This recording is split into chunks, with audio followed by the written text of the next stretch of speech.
the 8th month, when the rice stood heaviest, and every pair of hands in a village was wanted in the fields, the census officers came out from the provincial headquarters with their lists.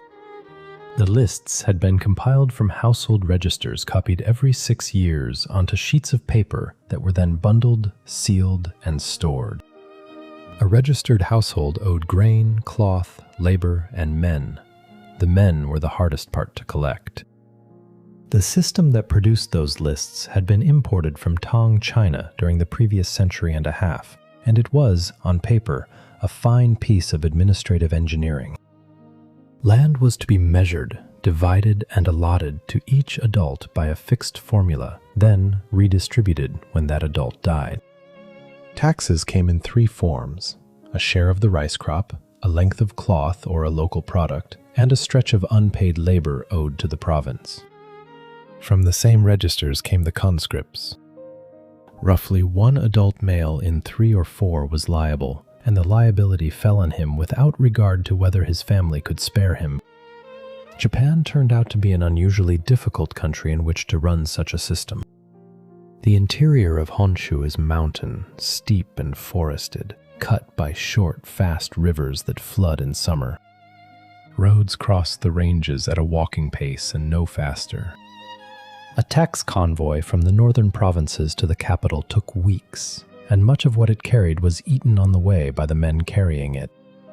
The court sat first at Nara, then from 794 at a new grid-planned city called Heian-kyo, which later generations knew as Kyoto. The move had been driven partly by ritual concerns about pollution and inauspicious ground, and partly by a practical wish to get away from the great Buddhist monasteries of Nara, which had accumulated land, income, and imperial appointments. The court moved. The monasteries stayed where they were and kept their land. The distance solved a political problem in the capital, and solved nothing at all in the provinces. Out at the northern edge of Honshu, the conscript system was failing in a way that any officer could see and no memorial to the throne could fix. Farmers pulled off their fields in the growing season, arrived at the frontier posts underfed and badly equipped. They were expected to bring much of their own gear. A man who owned no bow arrived without one. Desertion rates were high, illness was higher, and the campaigns they were sent on were against the Emishi, the peoples of the northeast, who fought on horseback in wooded, broken country they had known since childhood. The Emishi wars ran for decades and were not a matter of skirmishing. In 789, an imperial army pushing up the Kitakami Valley was broken on the river and lost over 1,000 men, many of them drowned while trying to recross. Court records preferred to describe such events in the language of temporary setbacks. The provinces described them in the language of missing sons. What eventually worked against the Emishi was not the conscript levy, but a smaller force of mounted men under a commander named Sakanue no Tamuramaro. Sakanue no Tamuramaro fought his way north through the 790s, built fortified posts to hold what he took, and in 797 received the title of Sei Taishogun, barbarian subduing great general. The title was temporary, awarded for a campaign, and meant nothing beyond it. It would matter a great deal later. In 802, the Emishi leader Aterui came in and surrendered with several hundred of his followers. Sakanue no Tamuramaro brought Aterui south to the capital and argued that he should be spared and sent back north, where his authority among his own people would be worth more to the court alive than dead. The court disagreed and had Aterui executed. Sakanue no Tamuramaro returned to the frontier without him, and the pacification of the northeast took another generation. The lesson the court drew from all this was narrow and financial. Mounted men with their own horses and their own armor fought better than levied farmers and cost the treasury far less. In 792, the throne abolished universal conscription across most of the provinces and put in its place a body of men called Kondei, a term that translates awkwardly as stalwart youths. The konde were drawn from the sons of district officials and wealthy local families. They supplied their own mounts, their own bows, their own armor, and their own rations, and they trained on their own land in the gaps between agricultural seasons. The arrangement suited everybody involved for entirely different reasons. The court got a defense force it did not have to feed. The provincial families got official standing for the armed followings they were building anyway. Nobody in the capital appears to have thought carefully about what happens to a state that no longer owns the means of applying force within its own territory. A horse of the period was not the animal that later paintings suggest. Japanese horses stood somewhere around 13 hands at the shoulder, shaggy, thick-necked, and short in the leg, and they were expensive to keep. Grain that fed a horse did not feed people. Only a household with surplus land could maintain a war horse, a groom to look after it, and the leisure to practice from its back. That single economic fact did more to define who became a warrior than any decree.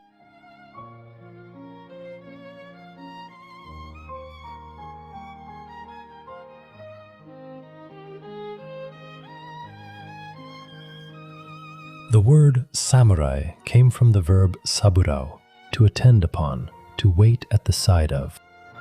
Its earliest sense had nothing warlike in it at all. A samurai was a person who served in a household of higher rank, a steward, an attendant, someone who stood in the outer room and came when called. The older and more purely military word was bushi, meaning a fighting man. For several centuries, the two words meant different things, and the difference is worth holding on to. A bushi was defined by what he could do. A samurai was defined by whom he served. The weapon those men actually used was the bow. Mounted archery, not swordsmanship, was the discipline that separated a serious warrior house from a prosperous farming one. The Japanese bow was made in laminated strips of bamboo, glued to a wooden core, wrapped with rattan and lacquered, and it stood taller than the man who drew it. The grip sat about a third of the way up, rather than in the middle. That asymmetry existed so the lower limb would clear a horse's neck, which tells you plainly what the weapon had been designed around. Learning to shoot from a moving horse took years. The rider held the reins in the same hand as the bow, guided the animal largely with his knees, drew past his ear, and released as the horse's stride reached the point where the back was steadiest. The training exercise for this was called yabusame, 3 targets set at intervals along a straight run, a rider passing at a gallop, 3 arrows. A man practiced yabusame from boyhood. A man who had not, could not fight in the way the Eastern houses fought. The sword existed. Everyone carried one.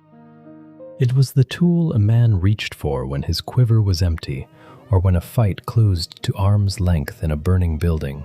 And in the early period, it was straight, or only slightly curved, and drawn edge down from a slung scabbard. Nobody in the 9th century would have understood the later notion that the sword was the soul of the warrior. The bow was the soul of the warrior. The sword was what you had left. Armor was built to serve the bow. The Japanese made theirs from small plates, each roughly the size of a finger, lacquered against rain and rot and laced together in rows with silk or leather cord. A completed suit hung in a boxy shape around the body, wide at the shoulders, open under the right arm where the archer needed to draw. 2 large rectangular guards hung at the shoulders like doors, protecting the upper arms without binding them. The whole thing weighed about as much as a full sack of rice and could be got on and off in a matter of minutes with a servant's help. Lacing that many plates took a craftsman months. Silk cord in particular was costly, and the color of the lacing became a family signature that could be recognized at a distance on a field. Wet lacing also froze in winter, held water, and stank after a long campaign, and warriors complained about it in every century in which they wore it. What a warrior family accumulated across generations was not primarily wealth. It was obligation. A man of proven ability attracted younger men with no land of their own who would ride with him for a share of what came out of a campaign. Those men's sons attached themselves to his sons. Over 2 or 3 generations, an arrangement that had begun as a practical bargain hardened into a structure with its own etiquette, its own memory of who had helped whom, and its own expectation that help would be returned. 2 lineages grew larger than the rest. Both came out of the same piece of court arithmetic. An imperial family that kept every prince and princess on the payroll became ruinous within a few generations, so the throne periodically took surplus descendants off the imperial register, gave them a surname, and sent them out to hold provincial appointments. Princes descended from Emperor Seiwa were given the name Minamoto. Princes descended from Emperor Kanmu were given the name Taira. Both names could also be read in the Chinese manner, which produced Genji for the Minamoto and Heike for the Taira, and both readings were used interchangeably for centuries afterwards. The Minamoto put down their deepest roots in the east, across the wide alluvial plain of the Kanto, where the rivers spread out and the rice land ran flat for days of riding. The Kanto bred horses, grew a surplus, and lay far enough from the capital that a governor's letter arrived as a suggestion. The Taira established themselves closer in the provinces around the inland sea and along the western routes, and cultivated the court itself. Alongside all this, the land system that the whole apparatus rested on was quietly dissolving. Estates called shoen were being assembled by aristocratic houses and temples, and the essential feature of a shoen was that it paid no tax. A local landholder would commend his fields to a powerful patron in the capital, becoming the patron's manager rather than the state's taxpayer, and the patron's immunity would then cover the fields. The landholder kept most of what he grew. The patron got a reliable income he did not have to administer. The provincial treasury got nothing. Each transaction of that kind made sense to both parties. The cumulative effect over 2 centuries was that the imperial government slowly stopped being able to see, count, or tax a large share of the productive land in the country. The registers kept being copied. They described a Japan that had ceased to exist. Somebody had to keep order on those estates, collect what was owed, and settle boundary disputes that the provincial office no longer had the reach to settle. That work went to armed local men on retainer. By the middle of the 10th century, a warrior in the provinces might hold his position from a court noble he had never met on land the state believed it still owned, under the supervision of nobody at all. None of this happened at a moment anyone could point to. There was no first samurai, no founding oath, no battle after which things were different. The court in Heian-kyo went on holding its ceremonies, ranking its officials in 9 grades and 2 subgrades each, arranging marriages with attention to precedent, and producing some of the finest poetry ever written in the Japanese language. Out in the provinces, men who owned horses were learning that the state could not compel them.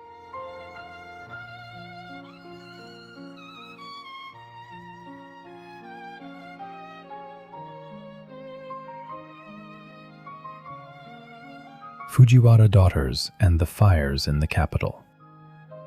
The Fujiwara family governed Japan for roughly 2 centuries without ever fighting a battle, which is a rarer achievement than it sounds. Their method was marriage. A Fujiwara daughter entered the imperial household as a consort.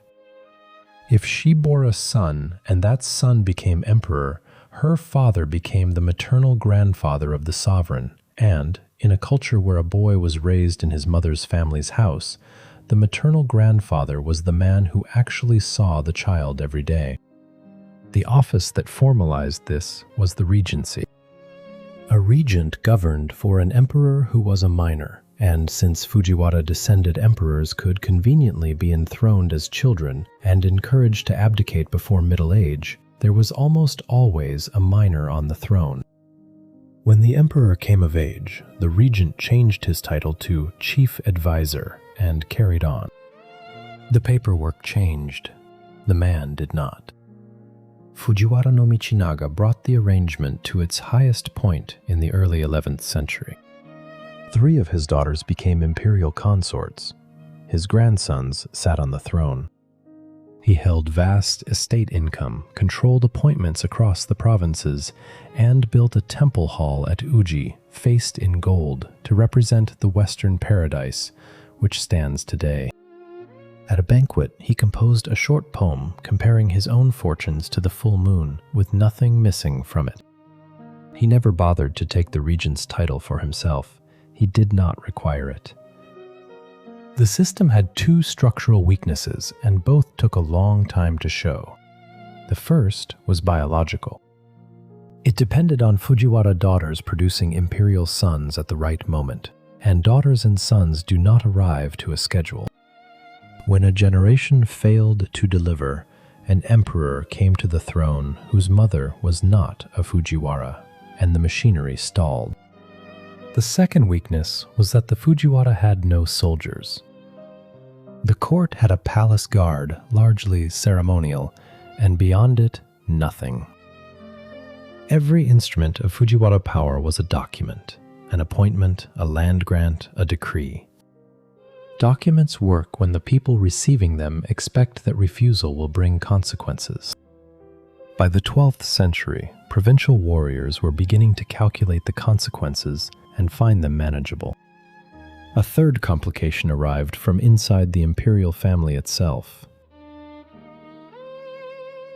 Emperors began abdicating while still young, and then continuing to govern from retirement, a practice called insei, cloistered rule. A retired emperor was free of the crushing ritual timetable that pinned a reigning emperor to the palace. He could hold his own household office, issue his own directives, accumulate his own estates, and take Buddhist vows without giving up any of it. What that produced was a capital with several centers of authority operating at once. There was the reigning emperor, the retired emperor, sometimes a second retired emperor still living, the Fujiwara regent, and the great temples with their armed monks who came down from the hills carrying portable shrines when their interests were slighted. Each of these parties had grievances against the others.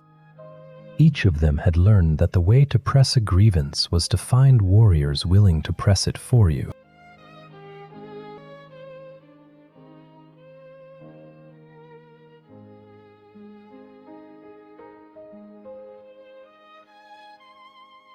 The rupture came in 1156, after the death of the retired emperor Toba. The succession split the court in 2. On one side stood the reigning emperor Go Shirakawa. On the other stood the retired emperor Sutoku, who believed he had been cheated of the throne for his own line and had been nursing the belief for years. Both sides recruited within the same 2 warrior families and, in some cases, within the same households. Taira no Kiyomori took the side of Go Shirakawa. So did Minamoto no Yoshitomo. On the other side, in Sutoku's camp, stood Minamoto no Tameyoshi, who was Yoshitomo's father, and Taira no Tadamasa, who was Kiyomori's uncle. The Hogen disturbance was therefore not a war between clans.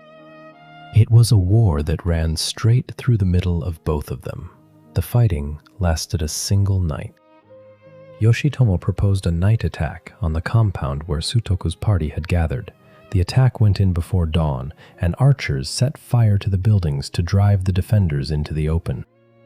Men in armor ran out of burning halls into arrow fire. By morning, it was decided. The punishments afterwards mattered more than the battle. The court had not carried out a death sentence on a person of rank for something close to 3.5 centuries, a restraint rooted in Buddhist scruple about taking life and in a superstitious fear of the vengeful spirits of the executed. That restraint was abandoned. Sutoku was exiled to Sanuki, across the water on Shikoku, where he died some years later in conditions that produced a long afterlife of ghost stories. The losing warriors were executed, and the executions were assigned to their own relatives.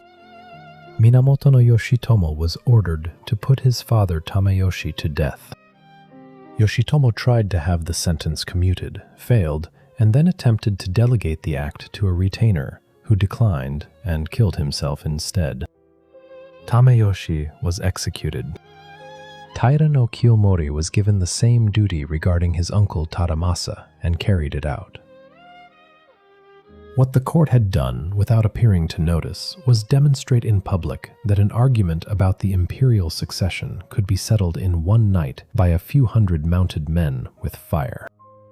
The demonstration was not lost on the men who had done the settling. 3 years later, the two victorious houses fell out with each other. The specific triggers were the usual capital business, appointments that went to Taira men and not to Minamoto men, competing claims on the confidence of the retired emperor Go Shirakawa, and the sense among Yoshitomo's people that they had done the hard fighting in 1156 and been paid in compliments. The larger fact was that both families now understood the capital as a place that could be taken. Minamoto no Yoshitomo moved in the 12th month of 1159, while Kiyomori was away on pilgrimage to the Kumano shrines in the mountains south of the capital, several days' travel through difficult country.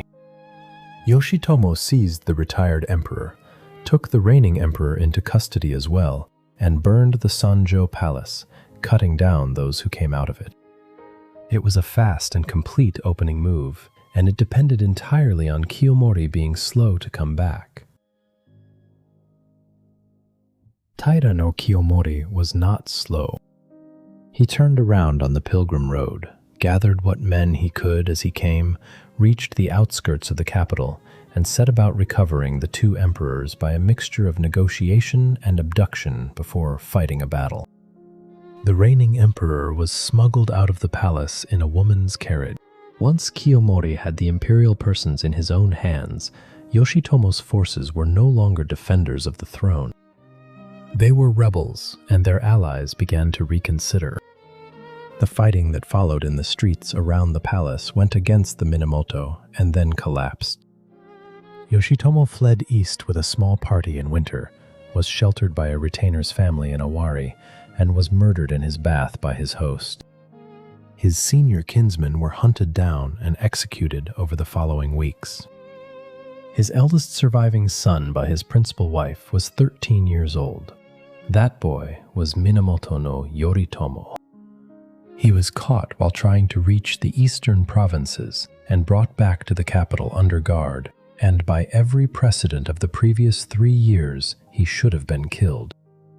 Kiyomori's stepmother, Ike no Zenni, intervened on his behalf, reportedly because the boy resembled a son of hers who had died. Kiyomori commuted the sentence to exile and sent Yoritomo to Izu, a peninsula province down the coast, to live under the supervision of local families who were themselves Taira clients. Several younger half-brothers were spared as well.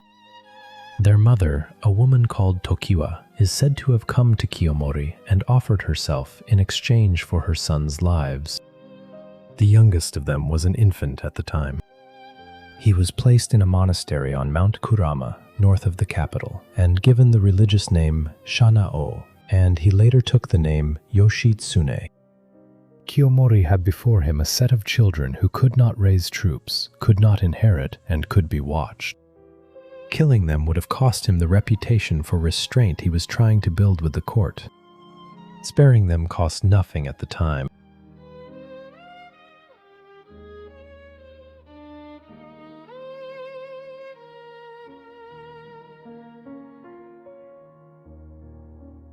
With the Minamoto leadership gone, Taira no Kiyomori rose through the court at a speed that made the old families ill. He became a counselor, then a minister, and in 1167 he was appointed Grand Chancellor, the highest office in the civil government. No warrior had ever held it. The post had been filled for centuries by men whose qualification was the length of their pedigree, and the diaries kept by court nobles in these years record his advancement with a particular kind of clipped politeness. Kiyomori then did exactly what the Fujiwara had done, using force where they had used lineage. He married his daughters into the imperial family. His daughter Tokuko became consort to Emperor Takakura, and in due course bore a son. In 1180, that infant was enthroned as Emperor Antoku. Taira no Kiyomori could look at the sovereign of Japan and see his own grandson, and it had taken him about 20 years to arrive at a position the Fujiwara had needed 2 centuries to build. The Taira also took the country's revenue apparatus. Kinsmen and clients were appointed to provincial governorships across the West and the Inland Sea, and estate income rights were reassigned toward Taira loyalists. Families that had drawn the proceeds of a particular estate for 6 generations found the proceeds going elsewhere, with a document to explain why. There is a line preserved from one of Kiyomori's kinsmen to the effect that anyone who was not a Taira was not a person, and whether or not it was ever said, it circulated, which was the important thing. Kiyomori also controlled something new: seaborne trade. He had spent years developing the port at Owada on the coast west of the capital where Kobe now stands, dredging it and building a breakwater so that large Chinese ships could come in. Trade with Song China brought in copper coin, silk, books, medicines, and ceramics, and it made the Taira rich in a way that estate rice alone could not. Copper coin in particular changed how the capital worked, since a coin economy allowed the accumulation of wealth that did not have to be stored, guarded, or eaten before it spoiled. As his position hardened, Kiyomori grew less careful. He quarreled with the retired emperor Go Shirakawa, who had spent 20 years surviving people who quarreled with him. When a plot against the Taira was uncovered in 1177 at a mountain retreat called Shishigatani, the conspirators were exiled to a volcanic island in the far south, and one of them, a monk named Shunkan, was left there when the others were eventually pardoned. He died on the island. The story of the ship coming and going without him became one of the most retold episodes of the period. 2 years later, Kiyomori removed something in the order of 40 court officials from their positions in a single sweep and confined Go Shirakawa to a palace under guard. Men who had been willing to accommodate the Taira began quietly asking themselves what accommodation was actually buying them. In 1180, Kiyomori moved the capital. He shifted the court bodily to Fukuhara, beside his port on the coast, taking the emperor, the retired emperors, and as much of the aristocracy as could be compelled to go.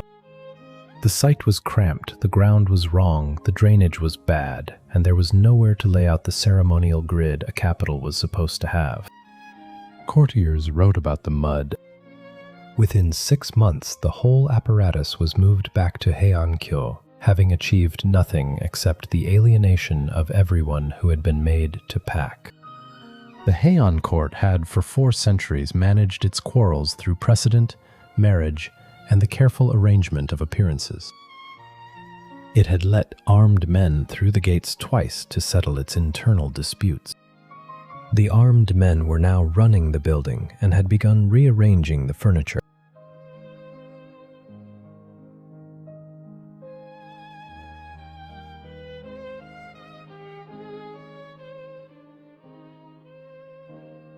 Mochihito's letter and the birds at the Fuji River. Taira no Kiyomori died in the 2nd month of 1181 in a house at Kyoto of a fever so violent that people who came near him described water thrown on his body turning to steam. The account comes from a chronicle written to be chanted aloud, so the steam may be literature. The fever was probably real, and it killed him in about 10 days. By then, the war he had spent his last months trying to contain had been running for nearly a year. It began not with an army, but with a letter. In the 4th month of 1180, an imperial prince named Mochihito, a son of Go Shirakawa, who had been passed over for the throne repeatedly and had watched a 2-year-old Taira grandson enthroned ahead of him, issued a call to arms. The document instructed the Minamoto and any other warrior family so inclined to raise forces against the Taira. Mochihito had no authority whatever to issue such an order. He was not emperor, not retired emperor, and not regent, and the call was in the plainest legal sense treason. It was also copied and carried out of the capital by messengers before the Taira could stop it. Copies went east along the coastal road and the mountain road, north into the Hokuriku provinces, and out to individual warrior houses by name. The Taira discovered the plot within weeks. Mochihito fled south with an escort, was cornered near Uji, where the monks of Miidera had torn up the planks of the bridge to hold the pursuit, and was killed. The monk Minamoto no Yorimasa, an elderly poet who had joined him, killed himself in the grounds of the Byodo-in and is credited with composing a verse first. The author was dead within a month. The letter kept traveling. What it supplied was not troops, but justification.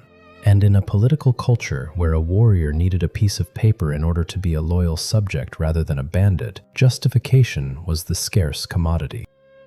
Minamoto no Yoritomo received his copy in Izu, where he had lived under supervision for 20 years.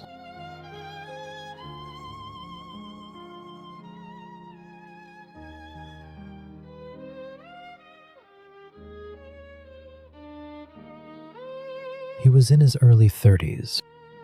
He had married into the Hojo, a modest local warrior family who were nominally Taira clients, and who had been assigned some responsibility for keeping an eye on him, which suggests the supervision had grown relaxed.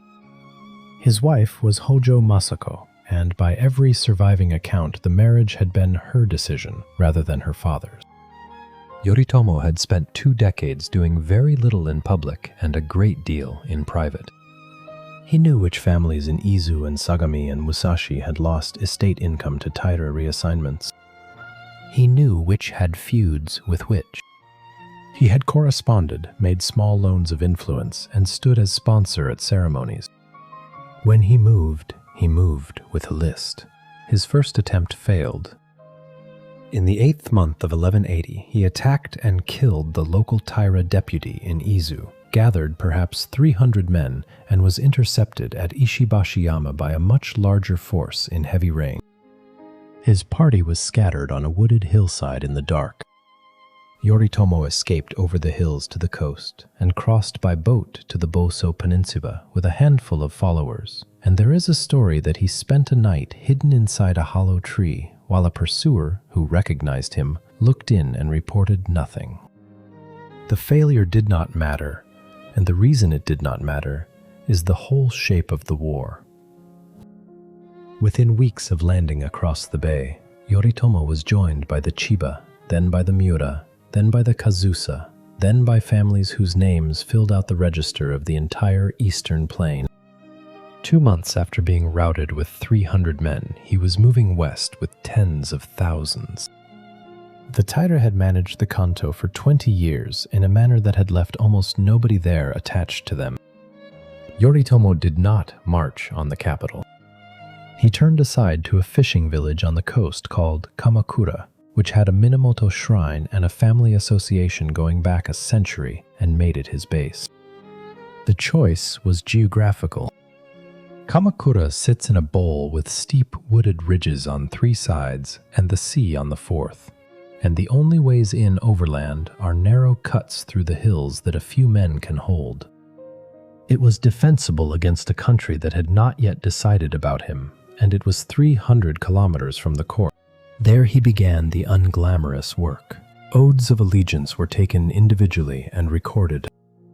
Land claims brought by men who joined him were confirmed in writing over his own seal, which turned a rebel's promise into a document a family could keep in a box. An office was set up to handle those documents and another to handle the men. Yoritomo was building the administrative habit of a government before he had won anything. The Taira sent an army east in the 9th month of 1180. It reached the Fuji River in Suruga and camped on the western bank with the Minamoto forces gathering opposite. During the night, a large flock of water birds put up out of the marshes with the noise that a few thousand birds make going off a flooded field at once. The Taira army heard cavalry. It broke camp in the dark and withdrew without an engagement, and by morning, the eastern bank was empty of enemies it had never fought. People were still telling that story 80 years later, and the Taira commanders never recovered from it. Then the weather did what the armies had not. The years 1181 and 1182 brought a failed harvest across western Japan, followed by famine and epidemic.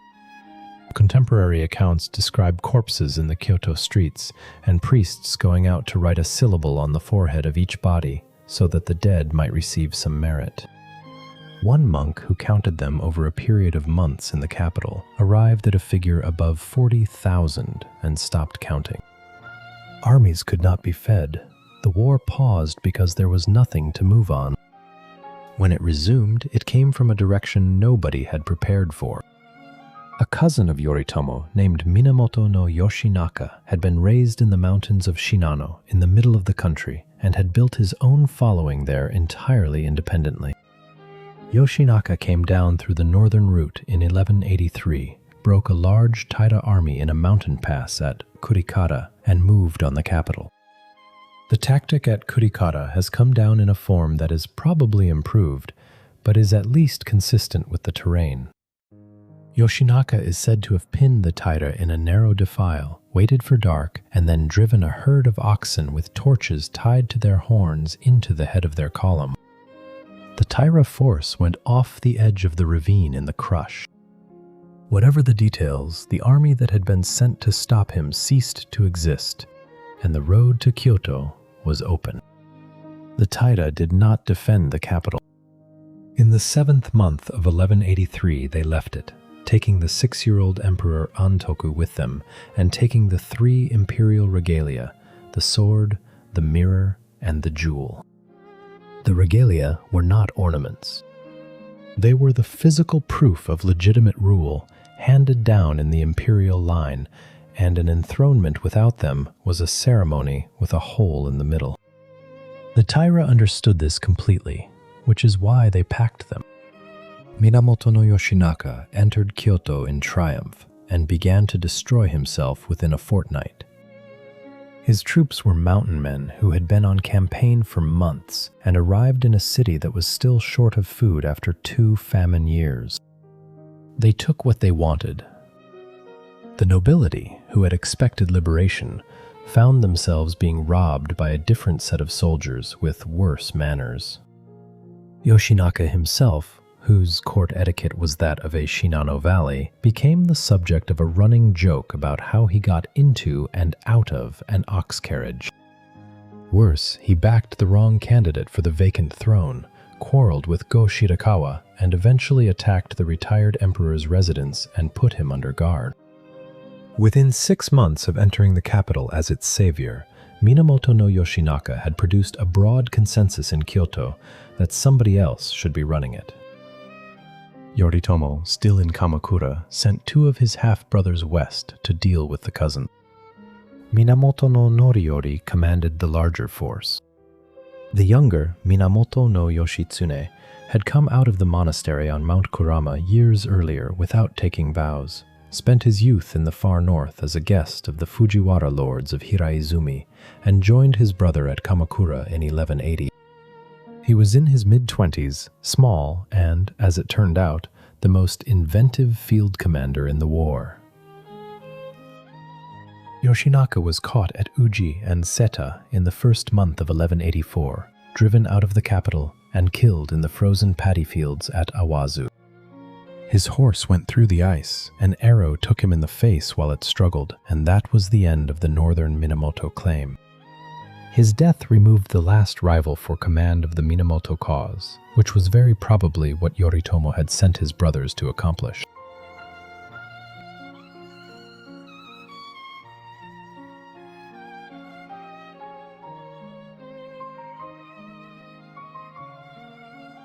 The descent at Ichinotani and the sinking at Dan no Ura. The Taira had spent the months since leaving Kyoto rebuilding in the west where their estates were, and by early 1184 they had come back east as far as the coast at Ichinotani, near the port Kiyomori had built. Their camp lay on a narrow strip of shore. The sea was in front of it with their fleet drawn up, and behind it rose a mountain slope steep enough that they posted no serious guard on that side. The conventional approach was a frontal assault along the beach into prepared positions, and Noriyori's larger force went in that way to hold the Taira's attention. Yoshitsune took about 70 riders around and above, up onto the ridge behind the camp, and looked down a slope that his own men told him a horse could not descend. The account says he drove 2 riderless horses down first to see what would happen. One broke its legs. One reached the bottom. Yoshitsune took that as sufficient and went down the slope with his 70 men, and they came into the back of the camp at a run while the Taira were fully engaged at the front. The camp collapsed. The Taira got what they could onto their ships and put to sea, and left behind them on the beach a number of their senior men. One of the deaths at Ichinotani entered Japanese literature and stayed there. A Minamoto warrior named Kumagai no Naozane rode down a young Taira noble at the water's edge, pulled off his helmet to take his head, and found a boy of about 16 with blackened teeth and powdered face in the court fashion, roughly the age of Kumagai's own son. Kumagai tried to let him go.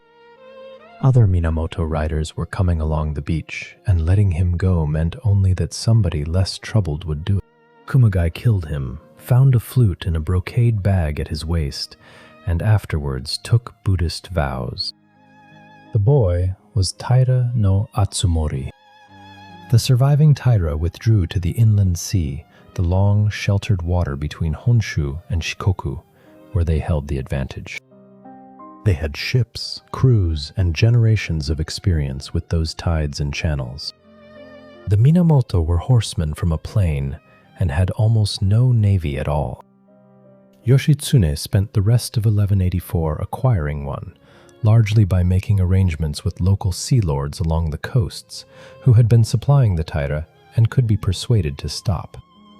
Then in the second month of 1185 he crossed to Shikoku in a storm, with a handful of ships in weather every pilot told him was impossible. The crossing took a few hours instead of the usual day.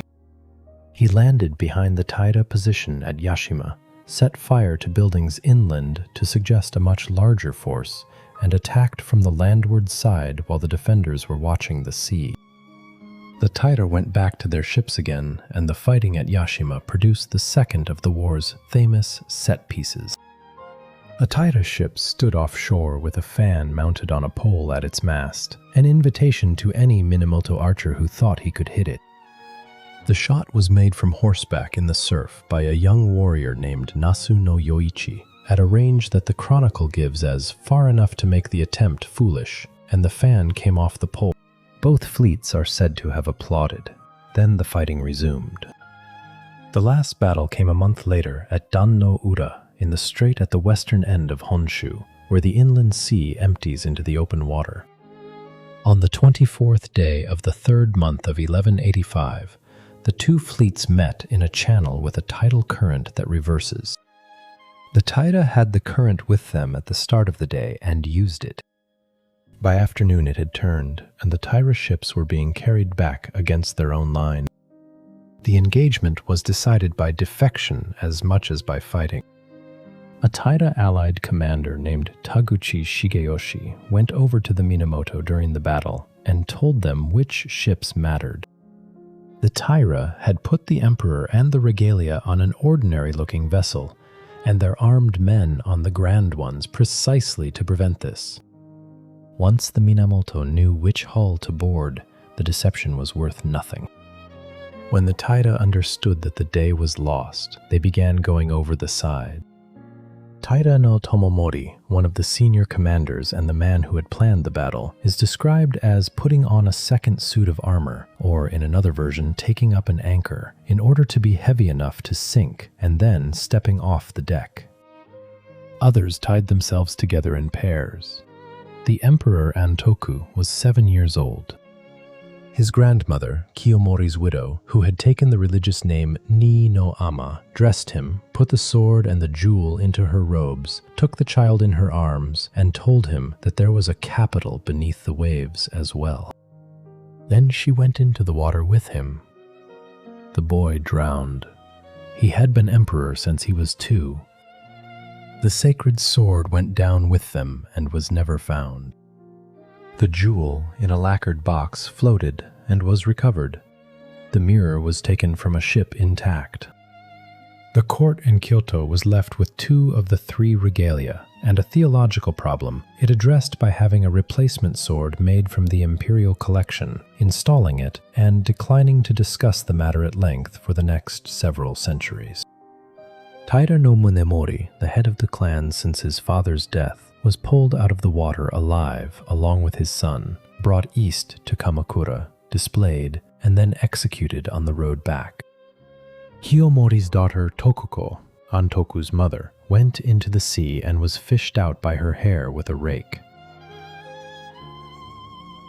She survived, took vows, and lived for decades in a small hermitage in the hills north of the capital, receiving occasional visitors who wanted to hear about it. What the war had settled was not merely which family held the court. It had established that a man with enough sworn followers and enough clerks could override every form of authority the old system recognized, from the outside, without ever holding a court office worth the name. Yoritomo had never fought in the campaigns that won it. He had spent 5 years in Kamakura reading reports.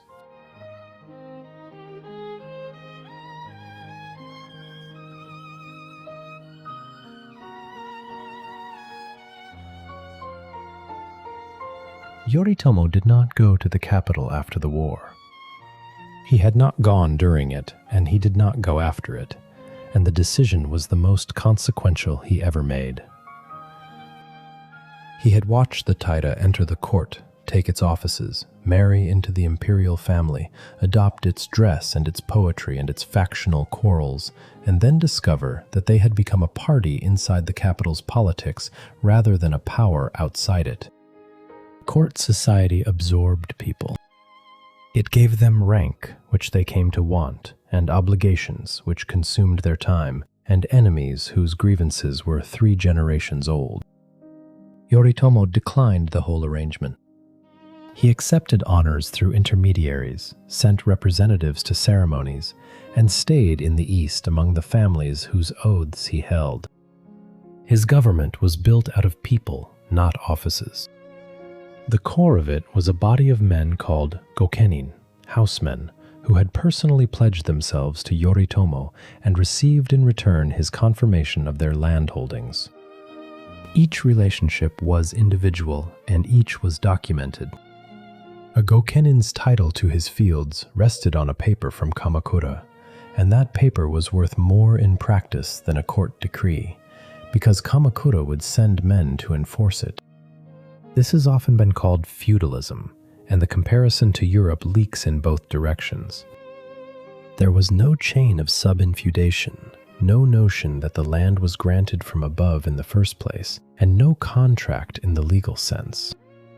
What there was a network of 2-party bargains, all of them running through one man in the middle, all of them renewable, and all of them personal. When Yoritomo died, every one of them would have to be made again. To project that authority outward, Yoritomo created 2 kinds of officer that the imperial system had never had. Shugo, usually rendered as constables or military governors, were appointed one to a province. A Shugo mustered the Gokenin of his province for service, kept watch duty rotas for the capital and for Kamakura, and pursued men accused of rebellion or murder. His powers were carefully few. He was not a governor in the tax-collecting sense, and the imperial governor continued to exist alongside him. Jito, land stewards, were the sharper instrument. A Jito was appointed to an individual estate, including estates belonging to court nobles and temples, and given the right to administer it locally, keep order on it, and take a defined cut of its produce. The estate's proprietor in Kyoto continued to receive income. He simply no longer chose who managed the fields. The mechanism deserves stating twice because the whole of the next century runs on it. A Kyoto noble owned the right to a share of an estate's rice. Kamakura placed its own man on the ground to collect that rice and forward it. The man on the ground now controlled the harvest, the labor, the boundaries, and the disputes, and the noble in the capital controlled a promise. Over the following century, Jito across Japan gradually converted that position into outright possession, estate by estate, lawsuit by lawsuit, and each individual case looked like a technicality. Kamakura also became a court of law, and this was as important as the soldiers. Warriors quarreled about land constantly, and the old system offered them nothing usable. Cases in Kyoto were decided by precedent, by the rank of the parties, and by which noble house was sponsoring which claim, and they took years. Kamakura offered something else. It heard both sides, took written evidence, sometimes sent an investigator to walk the boundary, and issued a decision that it would then enforce. Warriors began bringing their disputes east voluntarily, which is the cheapest form of authority there is. The court in Kyoto was not dismantled. The emperor reigned, the nobles held their ranks and their carriage privileges and their poetry competitions. The annual ceremonies were performed in the correct order, and the great houses drew their estate incomes. What had changed was that appointments, land rights, and property judgments required Kamakura's agreement to mean anything on the ground. The forms remained perfectly intact. The functions had migrated, and no one could name the day it became irreversible. In 1192, after Go Shirakawa's death removed the last man in Kyoto with the skill to obstruct it, the court granted Minamoto no Yoritomo the title of Sei Taishogun. It was the same title Sakanue no Tamuramaro had received 4 centuries earlier for a frontier campaign, and it had been intended as a temporary field command. Yoritomo kept it. The office would define Japan's military rulers for the next 676 years, and the government attached to it was called the Bakufu, tent government, a word borrowed from the field headquarters of a general on campaign. It described a war office that had become permanent.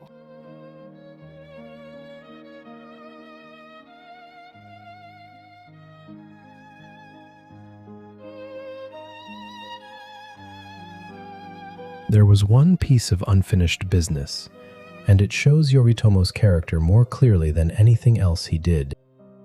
Minamoto no Yoshitsune, who had won Ichinotani, Yashima, and Dan-no-ura, had accepted court appointments in Kyoto directly from Go Shirakawa without asking his brother. The offense was procedural, and Yoshitsune seems genuinely not to have understood it as an offense at all. Yoritomo's entire system rested on the principle that every grant of anything flowed through Kamakura. A brother who took honors from the emperor had demonstrated in public that there was another source of reward available, and if that stood, the Gokenin oaths were worth less on the day after than the day before. Yoritomo declared his brother an enemy and obtained an imperial commission to hunt him. Yoshitsune tried to raise forces, failed, and went north with a small party, disguised at one point as a group of mountain ascetics, a journey that later became one of the most performed plays in the Presidential Theater. He reached Hiraizumi in the far northeast, where the northern Fujiwara had sheltered him as a youth. Fujiwara no Hidehira took him in and protected him. Hidehira died in 1187. His son Yasuhide held out for about 2 years under steadily increasing pressure from Kamakura, then turned on his father's guest. In the 4th month of 1189, government forces surrounded the residence where Yoshitsune was staying. His retainer Benkei is said to have held the bridge until he was shot so full of arrows that he died standing up, which is almost certainly embellishment on an ordinary rearguard action. Yoshitsune killed his wife and daughter and then himself in a small hall while the fighting went on outside. He was 30. Yoritomo then marched north with a very large army, destroyed the northern Fujiwara who had sheltered his brother, and annexed their territory, which had been effectively independent for 100 years and rich enough to have gilded a temple hall in the middle of the northern forests. Removing Yoshitsune had provided the occasion for bringing the last autonomous region of Honshu under Kamakura control. It is difficult to read the sequence as accidental. Yoritomo died in 1199.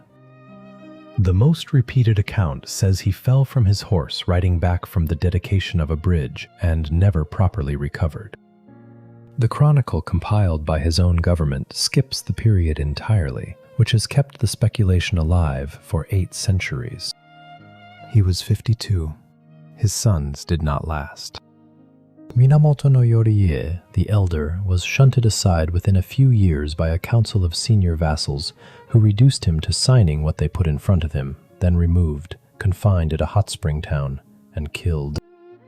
The younger, Minamoto no Sanetomo, held the title of shogun for 15 years, wrote a substantial body of poetry of real quality, ordered a Chinese-style ship built to carry him to the continent which stuck fast on the beach and rotted there, and was cut down on the steps of the great shrine at Kamakura in 1219 by his own nephew, in snow, on the night of a ceremony.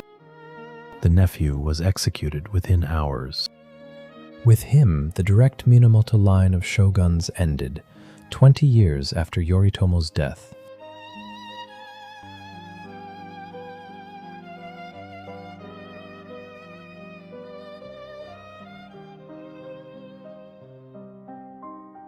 Into that space moved the family of Yoritomo's widow. The Hojo were a small warrior house from Izu of Taira descent, whose fortunes had rested entirely on Masako's marriage. Hojo Masako had taken Buddhist vows on her husband's death, as high-ranking widows did, and it altered her political activity not at all. She is referred to in the sources as the Nun Shogun, and the title was not affectionate. The office the Hojo used was the shiken, regent to the shogun. Since the shogun himself was a regent for the emperor, and the emperor was frequently a child governed by a retired emperor, Japan now had a regent governing on behalf of a regent who governed on behalf of a sovereign who did not govern. The arrangement worked for over a century, which suggests that constitutional tidiness is less necessary than it appears. Masako's brother Hojo Yoshitoki held the post through its hardest test. In 1221, the retired Emperor Go-Toba, judging the moment right after Sanetomo's murder, issued an edict declaring Yoshitoki an outlaw and calling on the warriors of Japan to destroy Kamakura.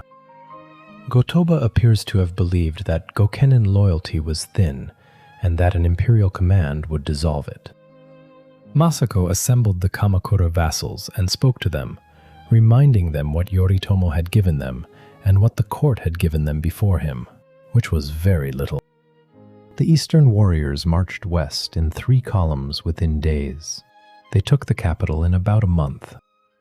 Go-Toba was exiled to the Oki Islands in the Japan Sea, where he lived 19 more years and wrote poetry. 2 other retired emperors were exiled as well, and Kamakura confiscated some 3,000 estates from the losing side and distributed them to its own men. After 1221, the shogunate appointed a permanent deputy in Kyoto to watch the court, and reserved to itself the right of approval over the imperial succession. The court had gambled on the proposition that legitimacy could beat organization, and had received a clear answer. In 1232, the Hojo issued a legal code, the Goseibai Shikimoku, in 51 articles. It was written in a plain style that a provincial warrior could read. It covered inheritance, the duties of shugo and jito, adoption, the treatment of women's property rights, and the statute of limitations on land claims. And it made no attempt to replace the elaborate law of the court. It applied to warriors, Its clarity, next to the precedent-heavy deliberations of Kyoto, was the point. One article specified that a woman could inherit land, hold it, and pass it on, and that an adopted heir's claim stood. Warrior widows in the 13th century ran estates, appeared in lawsuits under their own names, and occasionally held the position of Jito. That would narrow considerably in later centuries, as inheritance concentrated on a single male heir to stop estates fragmenting. In the Kamakura period, it was ordinary. The rough provincial men who had ridden into Kyoto in 1156 to settle an argument between courtiers now wrote the law that governed property across Japan and employed the clerks who filed it. It had taken about 75 years. The old court had not been destroyed. It had been preserved with great care at a distance and consulted about ceremonies.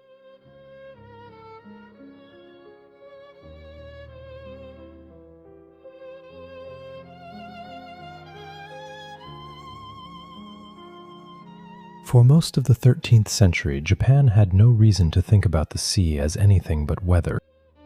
Monks traveled to China and came back with texts and with the Zen teachings that would matter enormously to the warrior class.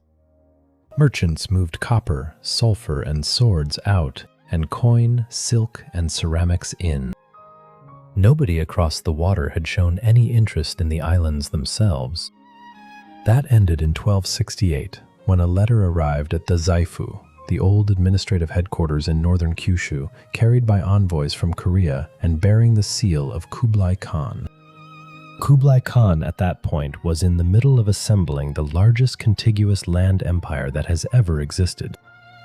He had inherited his grandfather Genghis Khan's conquests, was grinding down the southern Song in a campaign that would take another decade, had made Korea a vassal after some 30 years of intermittent invasion, and had armies operating in Southeast Asia.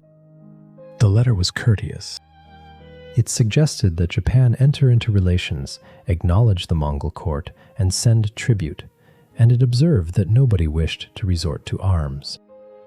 The recipients did not have to work hard to fill in what the last clause meant. Korea, which had said no for 3 decades, had lost a large share of its population and had its royal family relocated to an island. The regent at Kamakura was Hojo Tokimune, 18 years old when the first letter came. His response was to send no response at all. The court in Kyoto drafted a reply, and Kamakura suppressed it. More letters arrived over the following 6 years, 5 or 6 in all. None was answered. Envoys who came ashore were held for a time and sent back, and on one occasion, executed. Whether this was courage or paralysis has been argued ever since. Tokimune was young, his position within his own family was not unassailable, and silence required no decision. What silence did accomplish was 6 years of preparation, during which the shogunate ordered the western provinces to organize coastal watch duty and told the Kyushu Gokenin to stay on their lands.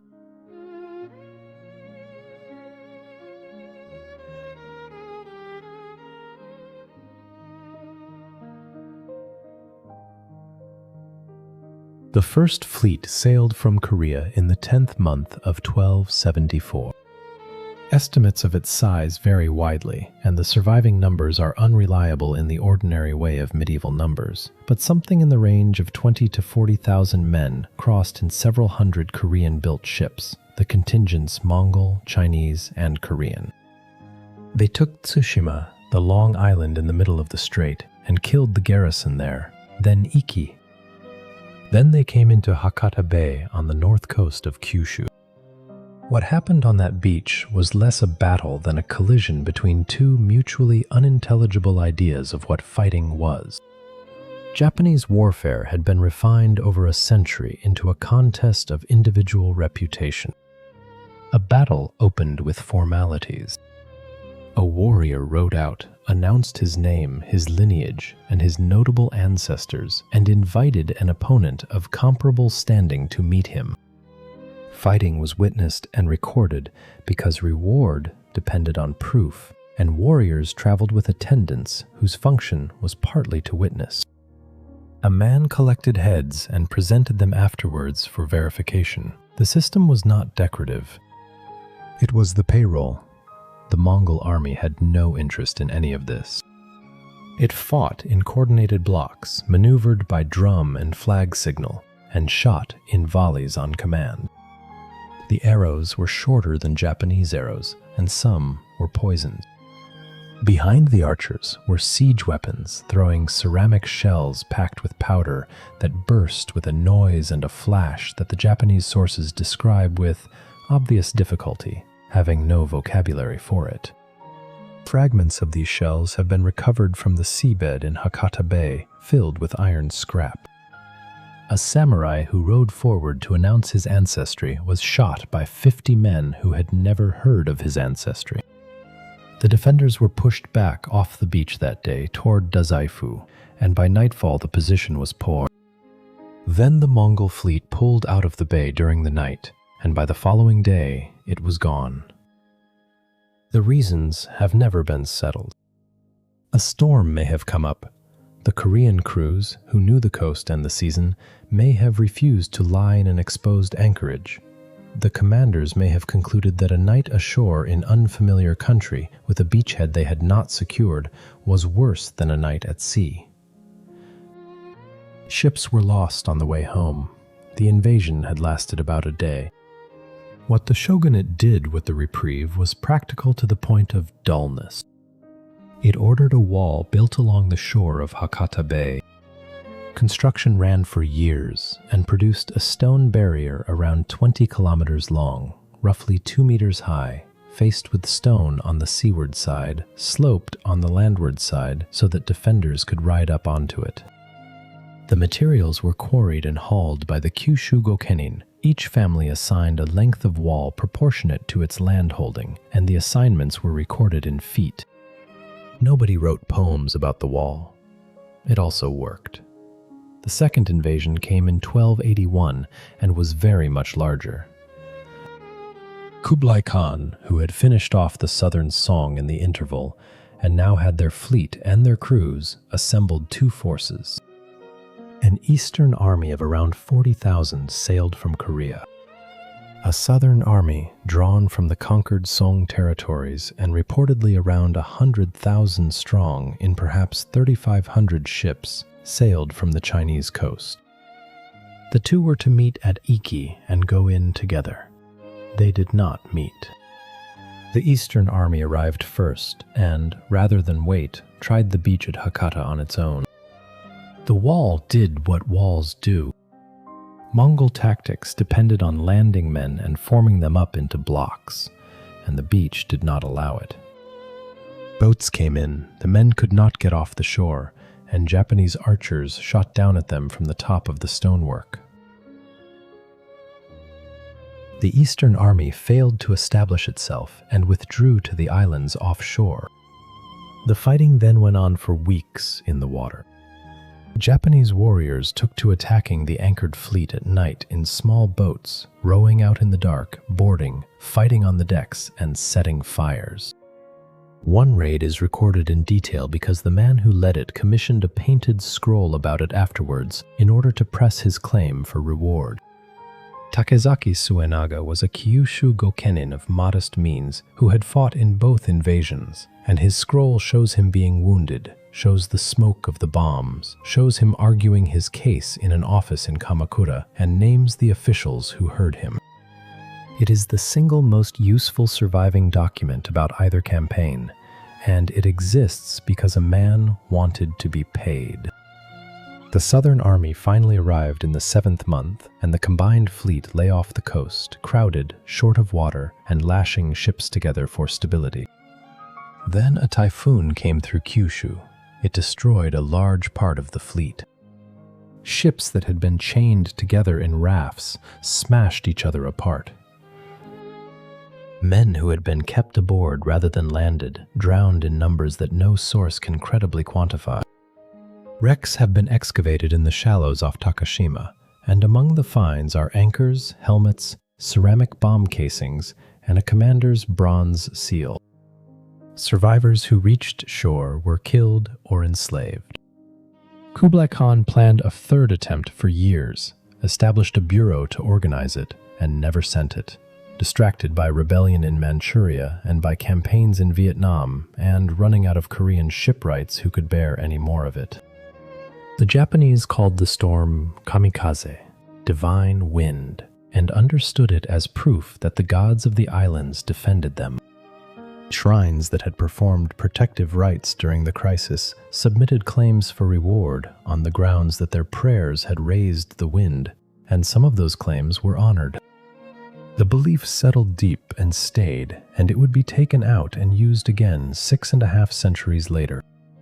The immediate consequence, though, was financial, and it broke the shogunate. The Gokenin, who had spent years on coastal duty, built the wall at their own cost and fought 2 campaigns expected reward. This was not greed. It was the mechanism the entire system ran on. Service was repaid in land or in income rights, and those grants were what allowed a warrior family to equip the next generation. Every previous war had generated the means of paying for itself because the losers' estates were redistributed to the winners. The Mongols left no estates. There was no conquered province to parcel out, no defeated Japanese faction whose lands could be confiscated, nothing to give. Hojo Tokimune and his successors distributed what they could scrape together, mostly from confiscations in unrelated cases, and it came nowhere near covering it. Some claimants waited decades. Takezaki Suenaga, who rode all the way to Kamakura to argue in person and got a horse and an estate out of it, was doing well by comparison. At the same time, the warrior families themselves were being squeezed from another direction. The old practice of dividing an inheritance among all the children had been splitting holdings into fragments over 4 or 5 generations, until a Gokenin might hold a scatter of small entitlements insufficient to maintain a warhorse and armor. Families began shifting to single-heir inheritance, which solved the estate problem and created a large population of younger sons with warrior status, no land, and debts.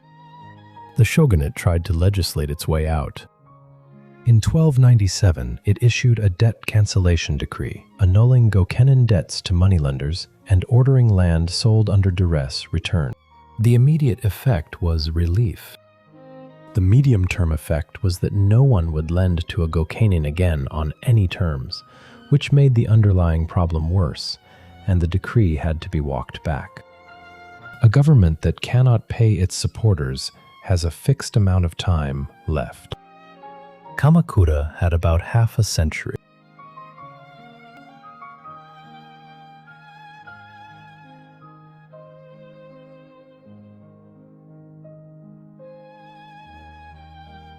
The man who brought down the Kamakura shogunate was not a warlord with an army.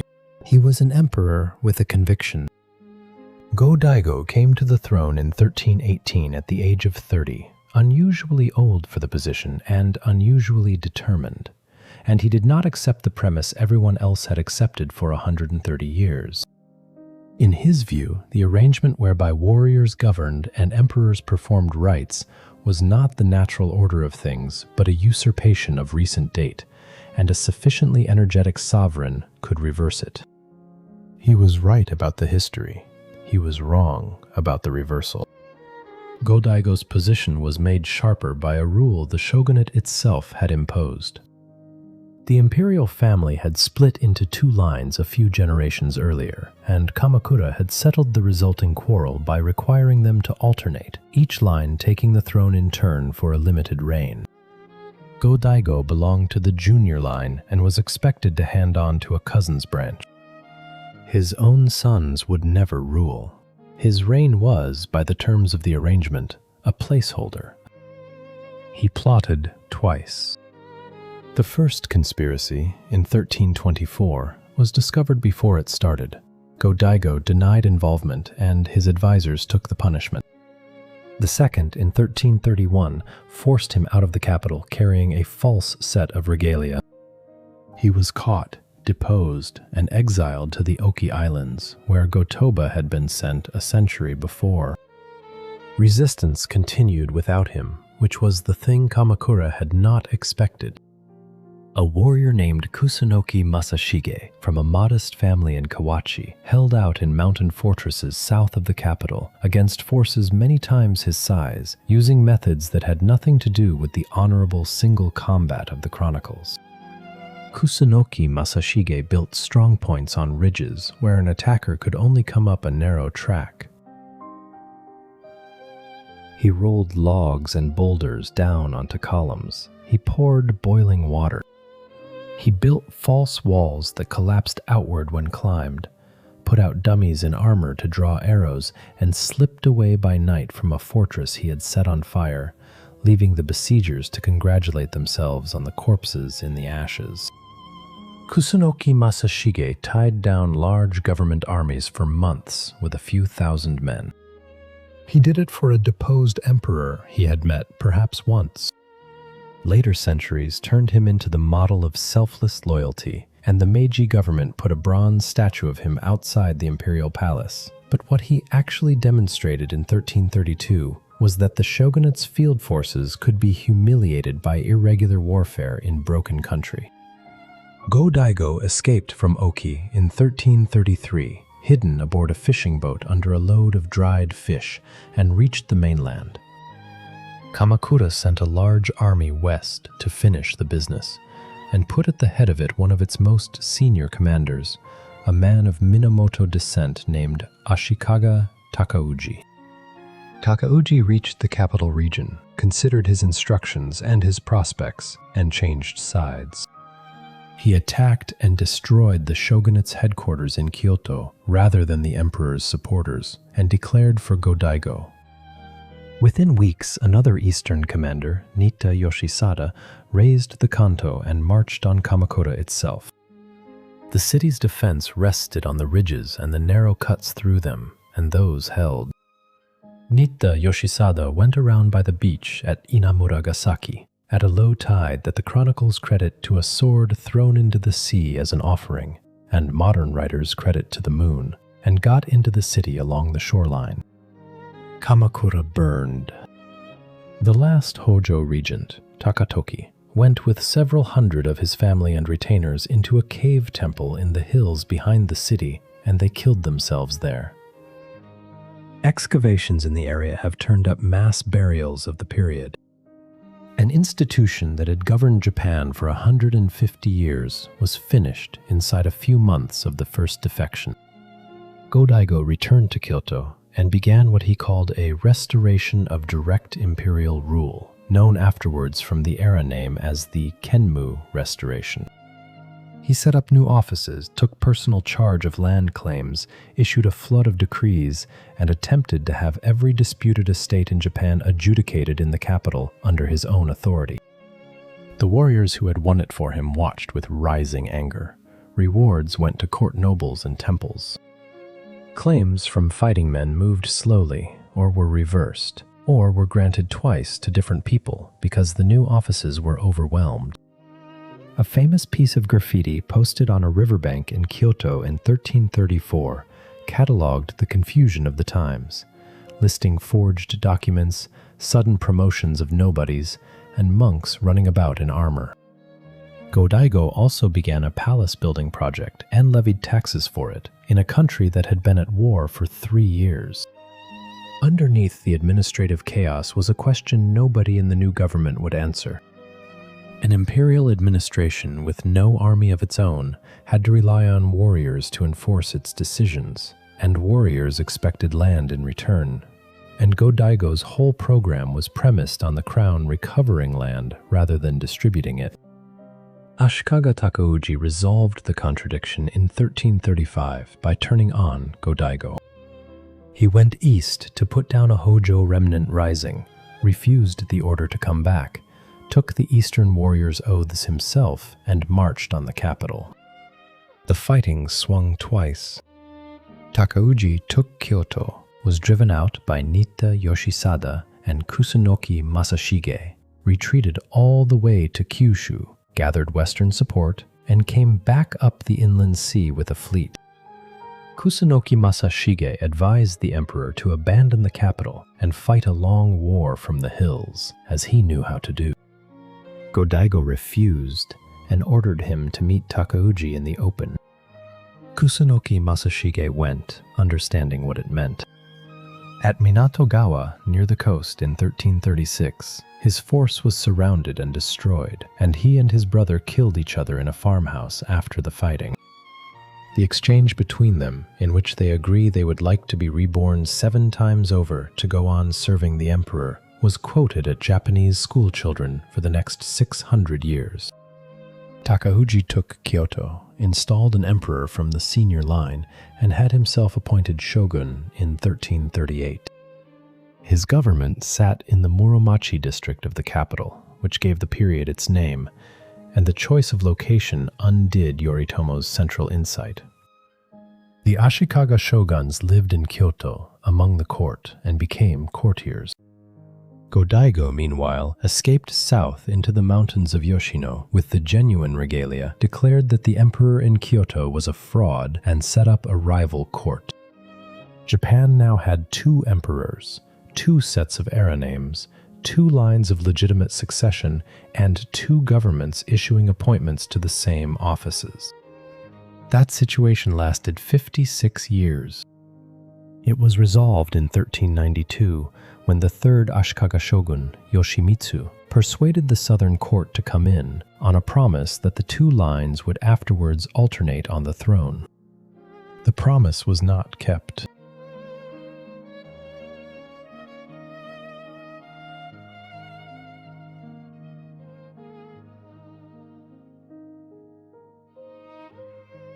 Ashikaga Yoshimitsu was the peak of his family's power and the clearest illustration of what the Ashikaga had become. He reunified the courts, took the highest civil offices, resumed formal trade with Ming China, and accepted from the Ming Emperor the title King of Japan, which brought in an enormous income in copper coin and caused lasting offense at home. He retired, took vows, and built a retreat in the hills northwest of Kyoto, with a 3-story pavilion covered in gold leaf standing at the edge of a pond. He patronized the actor Zeami and the theater form that became No. He also had one of the great regional lords destroyed on a pretext when the man became too strong. Underneath the gold leaf, the structure was weak. The Ashikaga had come to power on the backs of regional lords whose support was conditional, and the price of that support was autonomy. The Shugo, who under the Hojo had been officers with narrow police duties, had spent the 14th century converting their appointments into hereditary territorial lordships. A Shugo now collected taxes, commanded the warriors of his province directly, held courts, and passed his position to his son. Several held 5 or 6 provinces at once. The shogunate's actual power depended on playing these men off one another and on the loyalty of a personal guard that was never large. Later shoguns found that decisions taken in the Muromachi Palace were carried out in the provinces when the provinces felt like it. The collapse, when it came, was over a succession within the shogun's own house. Ashikaga Yoshimasa, the 8th shogun, had no son, and in 1464 he persuaded his younger brother to leave the priesthood and become his heir. The following year, Yoshimasa's wife bore a son. The 2 claims were then adopted by the 2 most powerful men in the country, Hosokawa Katsumoto and Yamana Sozen, who were rivals already and who each brought their client provinces with them. The Onin War began in 1467 in Kyoto, and it stayed in Kyoto. 2 armies of tens of thousands each dug in on either side of the city, built palisades and watchtowers, dug ditches across the avenues, and fought street by street for 10 years. They burned what they could not hold to deny it to the other side. Temples that had stood for 5 centuries went up. The Ashikaga Palace burned. The great libraries burned. Court nobles fled to the provinces to live off estates they had never visited, which is one reason literacy and capital culture spread outward in this period. Ashikaga Yoshimasa, in whose name the whole thing was ostensibly being fought, withdrew from it early, moved to the eastern hills, and devoted himself to building a retreat with a garden of raked sand and to the refinement of the tea ceremony. The building he put up there stands, and was intended to be covered in silver, and never was. Both original commanders died of illness in 1473, 4 years before the fighting stopped. The war ended in 1477, when the remaining armies ran out of reason to stay, and the last of them burned their own camps on the way out. Nothing had been decided. The succession question was left exactly where it had been found. Roughly a third of the capital was ash, and the shogunate's authority outside the city limits had evaporated. The provinces had not been idle. While the Shugo were in Kyoto burning each other's compounds, their deputies at home had been taking over. A deputy who ran a province for 10 years in his master's absence, kept the tax rolls, and commanded the local warriors, did not readily hand it back. Across the 1480s and 1490s, one great Shugo house after another was displaced by its own subordinates, its own relatives, or, in a few cases, by leagues of villages and small landholders who organized themselves and simply stopped paying. The Japanese called it Gekkokujo, the low overturning the high, and for the next 100 years it was the ordinary condition of the country.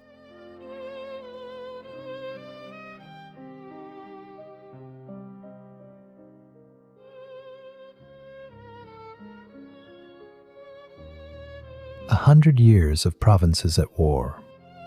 The century that followed the Onin War is called Sengoku, the Warring States, a name borrowed from a period of Chinese history and applied with reasonable accuracy. Central authority did not weaken, it stopped.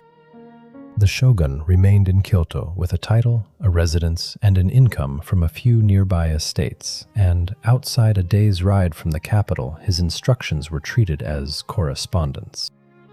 What replaced him was a patchwork of independent domains ruled by men called daimyo, great names. And the striking thing about the daimyo of this period is how few of them came from the families that had been powerful in 1467. Some were displaced deputies, some were provincial officers who had removed their masters. One of the most successful, Hojo Son, who took Izu and then most of the Kanto and founded a dynasty that lasted a century, began as a minor retainer of no particular family and adopted the Hojo name because it sounded well in the region he had conquered. A daimyo's problem was straightforward and unrelenting.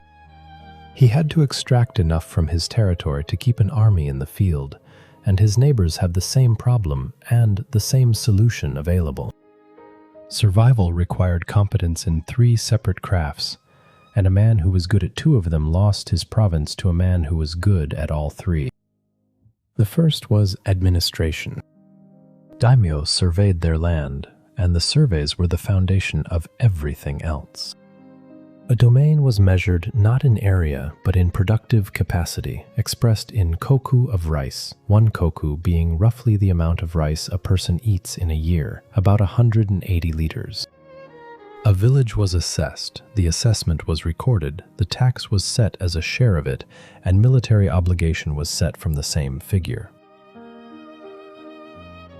A retainer holding land assessed at 500 koku owed a specified number of men, horses, spears, and matchlocks. The whole military system ran off the survey ledger. The second craft was law. Daimyo issued their own house codes, and dozens survive. They regulated military service, forbade retainers from making private alliances or arranging marriages without permission, set penalties for dueling, and covered inheritance, gambling, and the maintenance of roads. Some are blunt to the point of comedy. The Imagawa Code declares that anyone who builds a private castle without permission will be treated as a rebel. The Chosokabe Code from Shikoku regulates the length of grass along irrigation ditches. The third craft was fighting, and it had changed beyond recognition from the mounted archery duels of 4 centuries earlier. Armies had grown from thousands to tens of thousands. Their bulk was ashigaru, lightfoot, men recruited from the villages and trained to fight in blocks, and the blocks were what decided battles. An ashigaru unit carried spears 3 to 6 meters long and fought shoulder to shoulder, and the primary use of such a spear was not thrusting, but a coordinated downward beating motion on command. Behind the spears stood archers and, increasingly, gunners, armor changed to suit. The lacquered, silk-laced boxes of the Heian period were beautiful and slow to make and useless against a mass of infantry. What replaced them for ordinary troops was a cheap cuirass of iron plates riveted rather than laced, produced in quantity, issued from a domain armory with the Lord's crest stenciled on the chest. Senior men wore more elaborate versions of the same construction, often with imported European breastplates worked into them. Castles changed most of all. The mountain forts of earlier centuries had been fenced enclosures on hilltops. What emerged in the 16th century was something else: enormous stone-faced bases, built without mortar from fitted boulders, sloped in a concave curve that shed earthquakes and could not be climbed, carrying wooden keeps of several stories with plastered fireproof walls. Castles were placed on low hills or plains near roads and rivers because they were now administrative capitals as much as fortresses, and towns grew up under their walls in quarters assigned by occupation. A great many Japanese cities still have street names recording which trade lived where. The men in charge of all this were pragmatists by natural selection. A daimyo who reserved his best commands for well-born retainers in a period when battles were won by whoever could organize 10,000 farmers with spears did not remain a daimyo. Talent moved up fast. Takeda Shingen, in the mountains of Kai, ran his domain by a council and made his reputation on flood control works along the Kamanashi River that are still in use. Uesugi Kenshin, his rival across the mountains, fought him 5 times at the same location over 11 years without either gaining anything, and both were more dangerous to their neighbors than to each other. The Buddhist establishment fought too. The Ikko-Ikki, leagues of true Pure Land believers, drove the governor out of Kaga province in 1488 and ran it themselves for nearly a century through village councils and temple officers. Their fortified temple at Ishiyama, on the site of present-day Osaka, was as strong as any castle in the country. Peasants, priests, and small landholders in these leagues fought under banners bearing an invocation to Amida, and the promise of the Pure Land made them notably difficult to intimidate.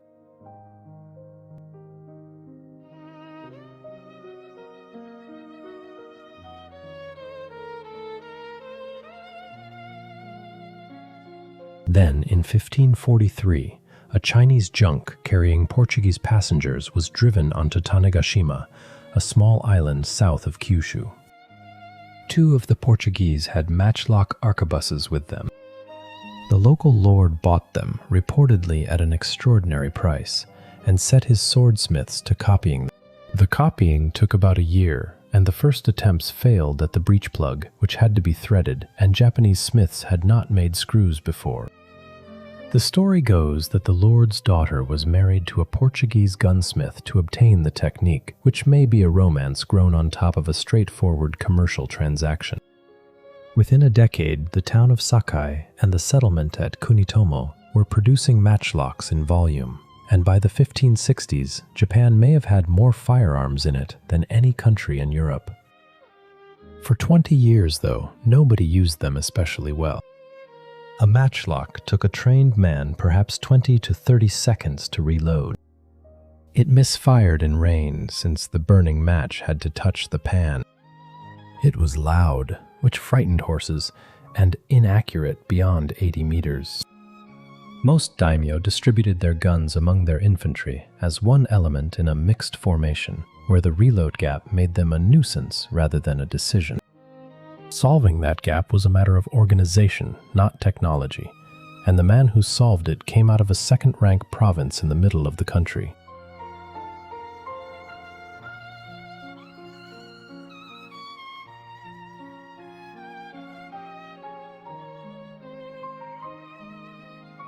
Oda Nobunaga was born in 1534 in Owari, a province on the plain east of the Kiso River, flat, wet, well-watered, densely farmed, and sitting across the main road between the east of Japan and the capital. His father, Oda Nobuhide, was a deputy of a deputy who had made himself the effective power in half the province by fighting his relatives. Owari was rich for its size and politically negligible. The boy's reputation was terrible.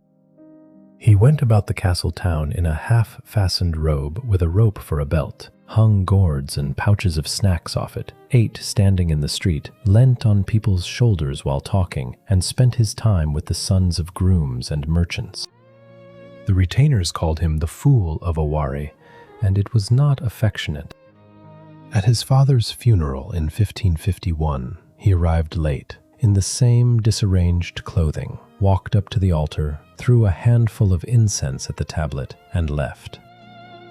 His tutor and guardian, Hirate Masahide, an old man who had served the family for decades and had spent years defending the boy's prospects to skeptical colleagues, wrote a letter of remonstrance and then killed himself to give it weight. Nobunaga later built a temple for him.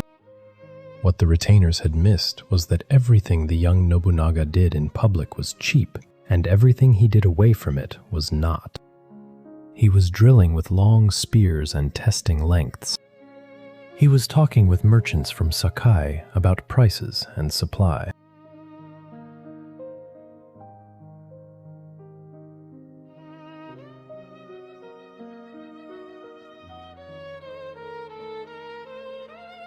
He learned to shoot a matchlock early, from a specialist he retained, at a time when most lords regarded firearms as an auxiliary. He was, in the phrase of one modern historian, conducting a very long audition for the role of somebody who could be underestimated. He spent most of the 1550s fighting his own family, a younger brother, an uncle, cousins, the senior branch of the Oda in the other half of the province. He won those fights, mostly, and killed the losers, including the brother, whom he lured to a meeting and had cut down. The test came in 1560. Imagawa Yoshimoto, who ruled 3 provinces to the east and outweighed the Oda by any measure, moved west along the coast road with an army usually estimated at 25,000 men, heading for Kyoto. Owari lay in the way. Nobunaga could raise perhaps 2,000 or 3,000. The council at the castle discussed the options, which were to defend the castle until it fell, or to surrender it and keep something. Nobunaga listened, said nothing decisive, and sent everyone to bed. Sometime in the night he got up, performed a passage from a No play about the brevity of human life, put on his armor, ate standing, and rode out with a handful of attendants. The rest caught up. He did not attack the Imagawa army. He located its commander. Scouts reported that Yoshimoto had halted in a narrow wooded gorge at Okehazama to rest and take a meal, celebrating an easy morning in which 2 Oda outposts had fallen. Nobunaga put a screen of banners and dummy troops on a rise where the Imagawa scouts would see them, moved his real force around under cover of the hills, and then a violent rainstorm came in from the southeast, loud enough to cover movement and heavy enough to make the matchlocks useless to everyone. When it stopped, the Oda came into the gorge from above and hit the command post directly. Imagawa Yoshimoto was killed in the first minutes, reportedly cutting the leg off the man who reached him before a second man took his head. An army of 25,000, whose leader was dead and whose senior officers were dispersed along a road, dissolved within hours. Nobunaga took from Okehazama a conclusion he applied for the next 22 years. Force concentrated at the right point beats force dispersed everywhere.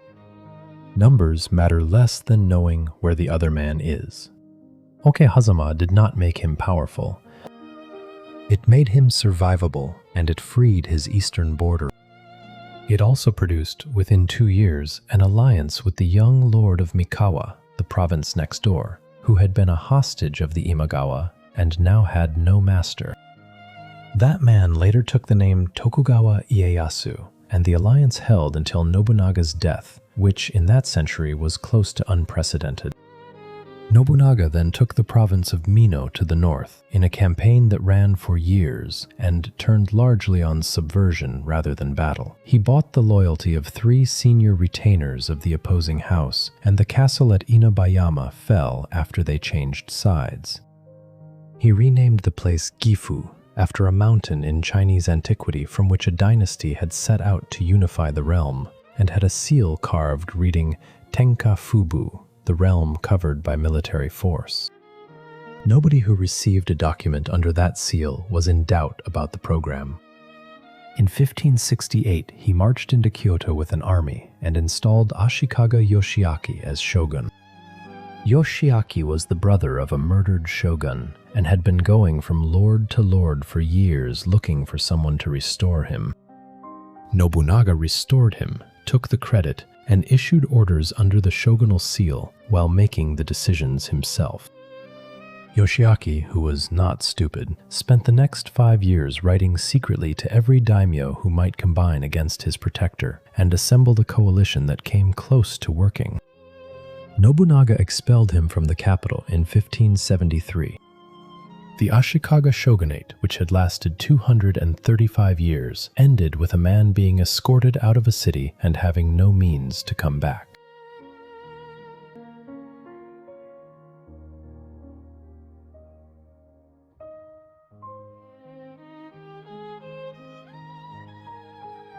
The years between were the most dangerous of Nobunaga's life. He was fighting the Asai and Asakura to the north, the Ikko Ikki everywhere, the Takeda in the east, the Mori in the west, and the warrior monks of Mount Hiei above his own capital. In 1570 at the Anegawa, he won a close battle against the northern lords with Tokugawa Ieyasu's help. In the same period, he was ambushed in a mountain pass and nearly killed, and a gunner named Sugitani Zenjubo shot at him twice from cover at close range and hit only his armor. Mount Hiei settled it. The Enryakuji Monastery on the mountain northeast of Kyoto had been a political and military power for 6 centuries, with several thousand buildings, its own armed monks, and a long habit of sending them down into the capital to enforce its interests. It had sheltered Nobunaga's enemies and refused to stop. In the 9th month of 1571, Nobunaga surrounded the mountain, burned the complex from the bottom upward, and killed the people coming down out of it. The figures given range from hundreds to several thousand, and none of them can be verified. The temple buildings were destroyed comprehensively enough that the site has been excavated for burn layers. The act horrified people at the time and has divided assessments of him ever since. It also achieved precisely what it was meant to achieve. No religious institution in Japan again assumed that its status placed it outside the reach of a secular power, and Nobunaga did not have to burn a second mountain to make the point. The Ikko Ikki took longer. Their fortress temple at Ishiyama Honganji, in the delta where Osaka now stands, was defended by canals, moats, and a determined population, and it could be supplied by sea by the Mori fleet. The siege lasted 10 years. Nobunaga lost a naval battle at the mouth of the river in 1576, when Mori ships came up and broke the blockade with incendiaries, and his response was to commission 6 enormous ships with iron plating on the upper works, which came back 2 years later and won. The Honganji finally negotiated a withdrawal in 1580, the abbot leaving under terms, the community dispersing. Nobunaga had spent a decade on it. In the middle of all this came the battle that is usually cited as the technological hinge of the era. In 1575, the Takeda, under Shingen's son Katsuyori, laid siege to a Tokugawa castle at Nagashino. Nobunaga came with a large force, including a substantial body of gunners, and rather than maneuver, he built. His men put up a line of wooden palisades across the approach, staggered so that attackers were channeled into gaps, with the gunners behind them and a stream in front. The Takeda cavalry, the most feared arm in Japan, charged the palisades repeatedly across wet ground. The traditional account says 3,000 gunners fired in rotating ranks, one rank shooting while the others reloaded, so that fire never stopped. Later scholarship has questioned the number and the neatness of the rotation, and it is likely the gunners were distributed in groups behind sections of fence rather than performing a parade ground maneuver. What is not in question is the result. The Takeda lost most of their senior commanders in an afternoon, men whose families had served the house for generations, and the domain never recovered. The point of Nagashino is not that guns beat swords. The point is that Nobunaga treated a weapon as a system requiring supply, drill, field engineering, and terrain preparation, and organized all four in advance. His economic measures were of the same character. He abolished the toll barriers on the roads through his territory, which had been placed there by temples, nobles, and local lords to skim traffic, and which made moving goods any distance ruinously expensive. He declared free markets in his castle towns, Rakuichi Rakuza, breaking the guild monopolies that controlled who could sell what and where. Traders who had been paying for the privilege of trading now paid nothing, and they came, and the towns grew, and the institutions that had lived off the tolls and the monopolies lost their income at the same time as they lost their armies. He standardized weights, minted coin, built roads wide enough for armies with bridges that could carry them, and had the Kyoto streets swept. He kept a curious open door for the Jesuits, who had arrived in Japan in 1549 with Francis Xavier, and by the 1570s had a mission in Kyoto. Luís Frois, a Portuguese priest who met Nobunaga many times over a decade, left the best physical description of him: thin, tall for a Japanese of the period, sparse beard, high voice, contemptuous of the Buddhist clergy, willing to talk for hours, in the habit of standing while others knelt. By 1582, Oda Nobunaga controlled something close to half of Japan and had armies operating on 3 fronts.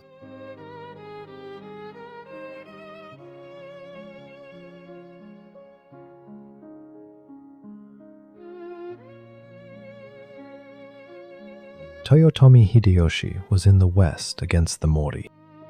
Others were finishing the Takeda in the east and pressing north. Nobunaga himself was at Azuchi, on the shore of Lake Biwa, in a castle unlike anything previously built in Japan. 7 stories on a stone base, the upper floors painted by the finest artists of the day, the top one lacquered gold inside, visible for miles across the water. He charged admission to it during a festival. In the 6th month of 1582, he went to Kyoto with about 30 attendants, staying at a temple called Honnoji, on his way west to join the campaign against the Mori. He had sent his generals ahead. One of them, Akechi Mitsuhide, was marching with 13,000 men and had orders to reinforce Hideyoshi. Akechi Mitsuhide turned his column toward Kyoto instead and told his officers only when they were nearly there. Before dawn on the 21st day of the 6th month, his men surrounded the temple. Nobunaga's attendants fought in the courtyard. Nobunaga is reported to have shot a bow until the string broke, taken up a spear, been wounded in the arm, and then gone into an inner room and set the building alight. He was 48.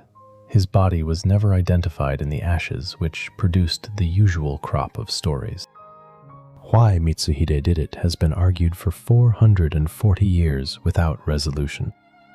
He had been humiliated publicly by Nobunaga more than once, including an occasion when his head was reportedly struck against a railing at a banquet. His mother is said to have died as a hostage because of a deal Nobunaga broke. His territory had been reassigned. He had connections to the court and to the shogunal party. There is a case for calculation, a case for grievance, and a case for a man who had 13,000 men on a road within reach of an undefended enemy and made a decision in an afternoon. Mitsuhide held the capital for 11 days.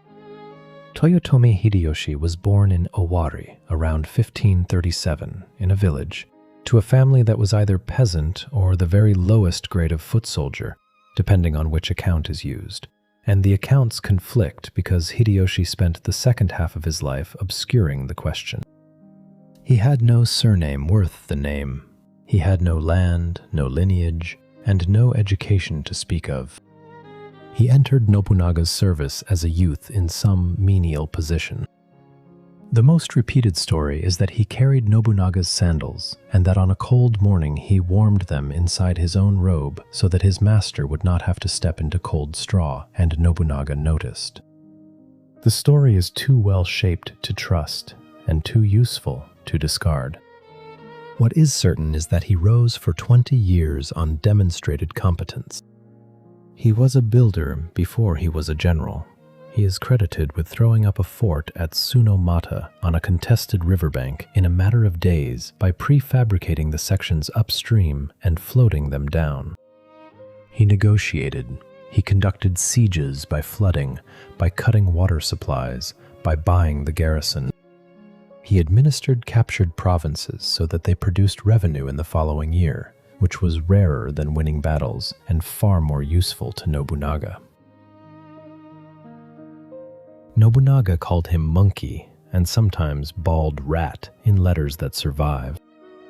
Contemporary description makes him small, thin, and unusual looking. Hideyoshi appears to have regarded the nickname as evidence that he was being thought about, which, in that household, was worth more than dignity. When the news from Honnoji reached him in the west, Hideyoshi was besieging a Mori castle at Takamatsu, which he had surrounded with an earth dike and flooded by diverting a river. He is said to have intercepted Mitsuhide's messenger to the Mori so that he knew Nobunaga was dead and his enemies did not. He immediately concluded a peace with the Mori on terms that were generous by the standards of a man holding a drowned castle, and turned his army around. Then he marched. The distance from Takamatsu to the Kyoto region is around 200 kilometers of road, and his force covered it in something close to a week, in the 6th month, in the rain, having arranged food and torches to be laid out along the route in advance. Men dropped out. Enough arrived. He met Akechi Mitsuhide at Yamazaki, in the narrows between a mountain and the river, where the road runs into the capital, on the 2nd day of the 7th month. The fighting turned on possession of the high ground and lasted about half a day. Mitsuhide's army broke.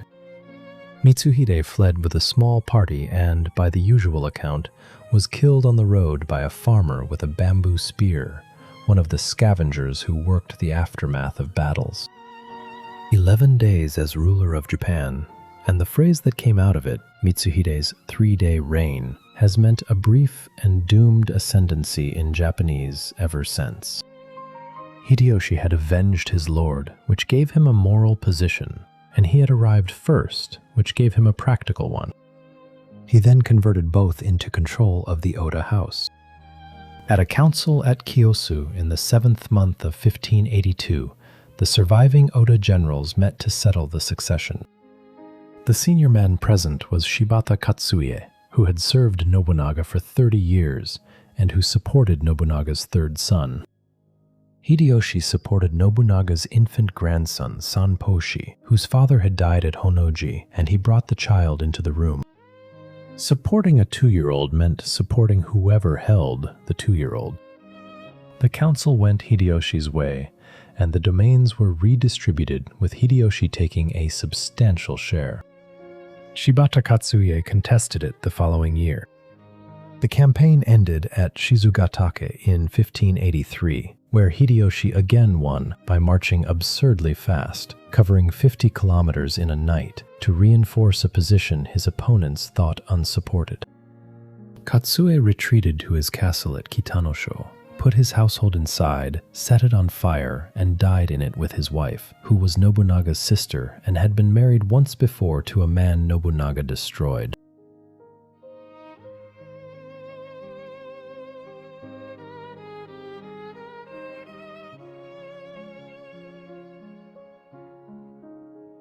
That left Tokugawa Ieyasu, who was a different problem. Ieyasu had been Nobunaga's ally, not his retainer, and he did not accept that Nobunaga's death made Hideyoshi his superior. In 1584, the two fought a campaign around Komaki and Nagakute that consisted largely of both armies entrenching and watching each other for months. Ieyasu won the one substantial engagement, ambushing a force Hideyoshi had sent on a long flanking march.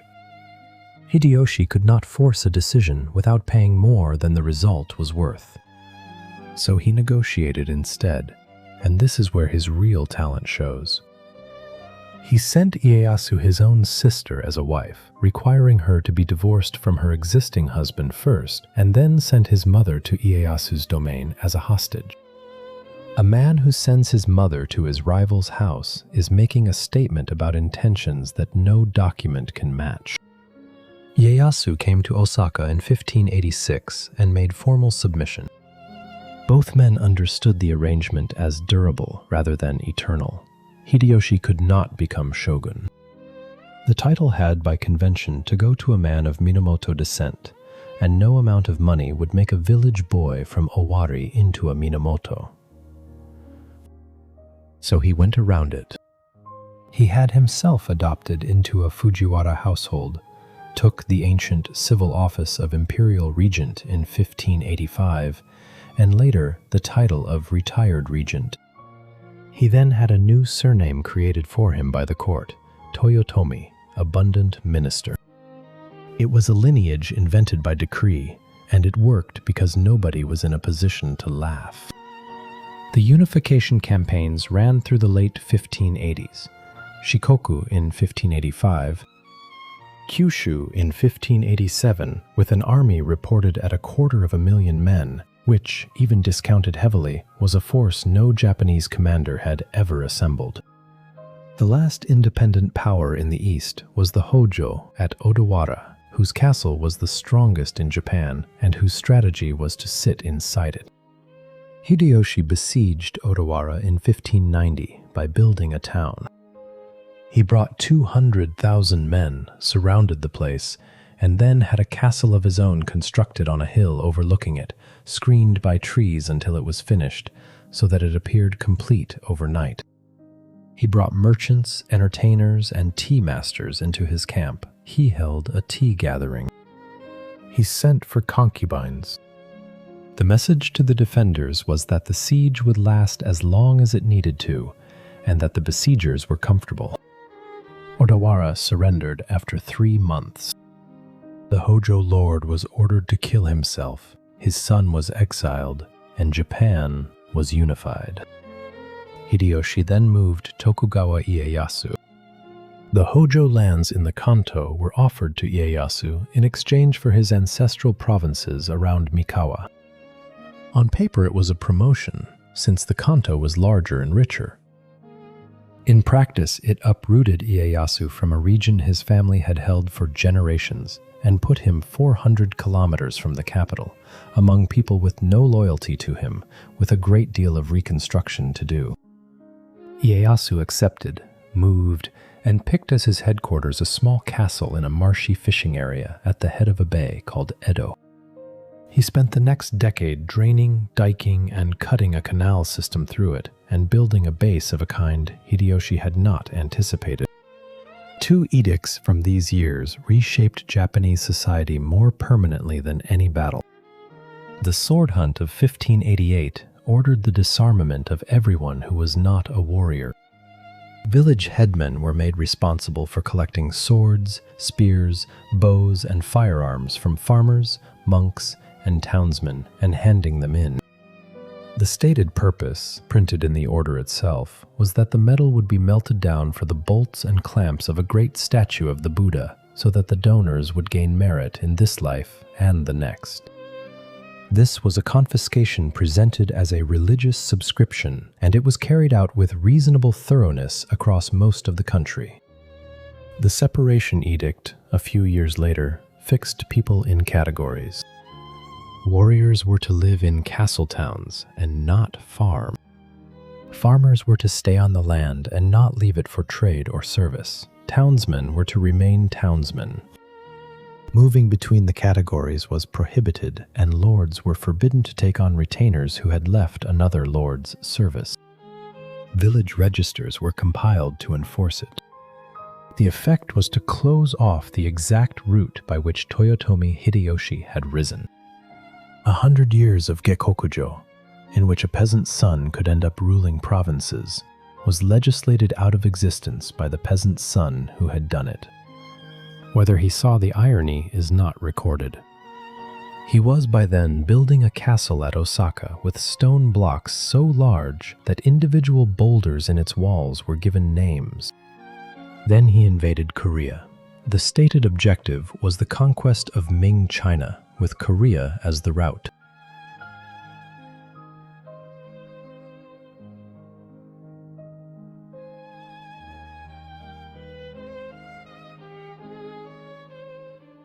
In 1592, an army of around 160,000 crossed to Busan and moved north with extraordinary speed, taking Seoul within 3 weeks and Pyongyang within 2 months, largely because Japanese troops were veterans of 50 years of continuous warfare and carried far more firearms than the Korean army had ever faced. It went wrong in 2 ways. At sea, the Korean admiral Yi Sun-sin destroyed Japanese supply convoys repeatedly, with a smaller fleet handled far better, using heavier cannon and, in a few engagements, an armored vessel with a covered deck that Japanese boarders could not get onto. An army in Korea that cannot be supplied by sea has to be supplied over land through hostile country, and the Korean countryside rose in guerrilla bands. Then Ming China entered the war with a large army and pushed the Japanese back down the peninsula. The war stalled into a line of coastal fortresses and a 4-year negotiation conducted by envoys on both sides who, faced with demands their own masters would never accept, appear to have simply lied to everyone. Hideyoshi believed he was receiving a Chinese princess and the submission of the Ming court. The Ming believed they were investing Hideyoshi as a subordinate king. When the actual Ming letter was read aloud to him in 1596, offering to appoint him king of Japan, he understood what had happened and invaded again in 1597. The second invasion gained less and cost more. It ended only when Hideyoshi died.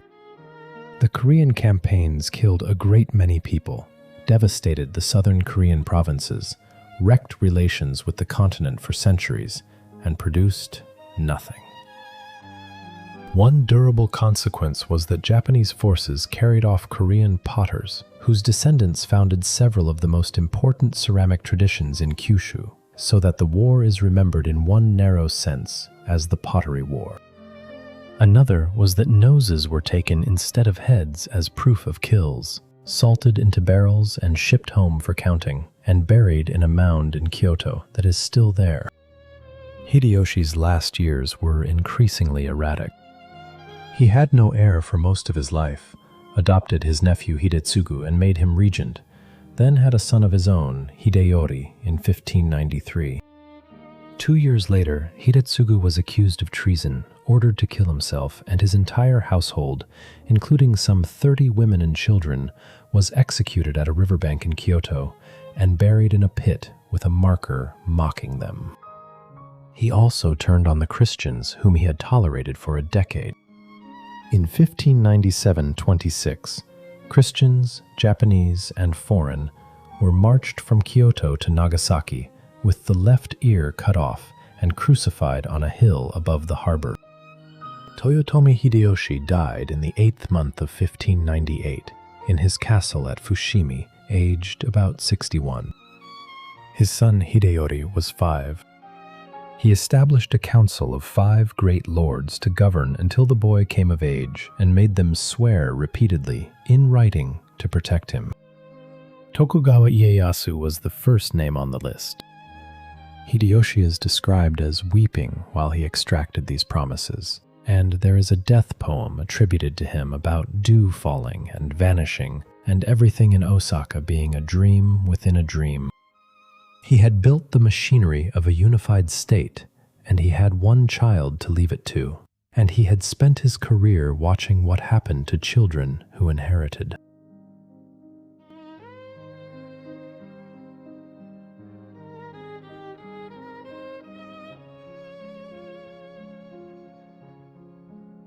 The Valley at Sekigahara.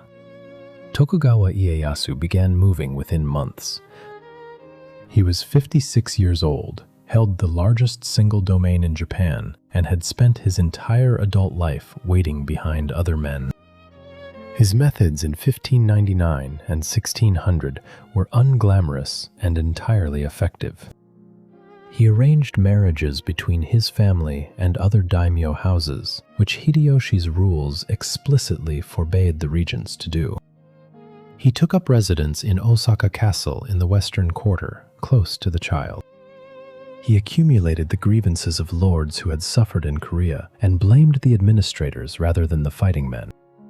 He made promises about land. The opposition organized around Ishida Mitsunari, a capable administrator who had run supply for the Korean campaign and was thoroughly disliked by the generals who had done the fighting. Mitsunari positioned himself as the defender of Hideyori's inheritance, which was true, and could not overcome the fact that many of the men he needed hated him personally. The armies met on the 15th day of the 9th month of 1600 in a narrow valley at Sekigahara, where the roads from the east and the north converge, in fog and after a night of rain. Both sides fielded around 80,000 men. Mitsunari held the better ground, with forces on the hills on three sides of Ieyasu's position, and for the first hours of the battle, the position was genuinely unresolved. The battle was decided by arrangements made weeks earlier. Kobayakawa Hideaki, a young lord holding a substantial force on a hill overlooking the western flank, had been negotiating with Ieyasu and had not committed. He watched. Around midday, by the traditional account, Ieyasu lost patience and had his gunners fire at Kobayakawa's position to force the decision. Kobayakawa came down the hill into the flank of his own side. Two other contingents changed sides with him. A further large force sat out the entire battle without moving, on the instruction of its commander, who had also made private arrangements. The Western army collapsed by mid-afternoon. Ishida Mitsunari was captured a few days later hiding in a cave, paraded, and beheaded in Kyoto. Ieyasu spent the years afterward redrawing the map of Japan, and the redrawing is the real founding act of the next 2.5 centuries. Something like 90 domains were confiscated outright and many more reduced. Lords who had fought against him were moved to distant provinces where they held land among strangers. Lords who had fought for him were rewarded, but placed in positions where their neighbors were rivals or Tokugawa relatives.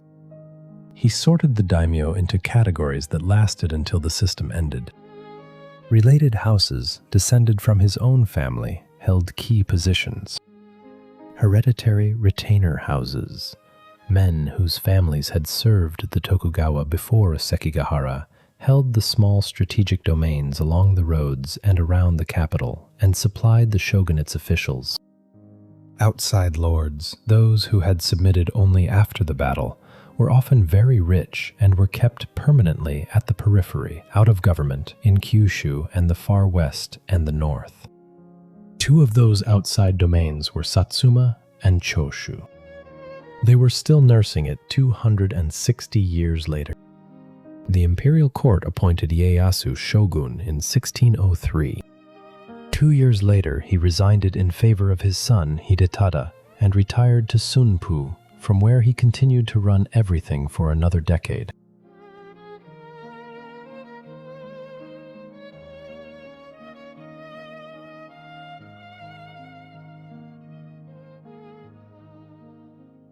The resignation was the point.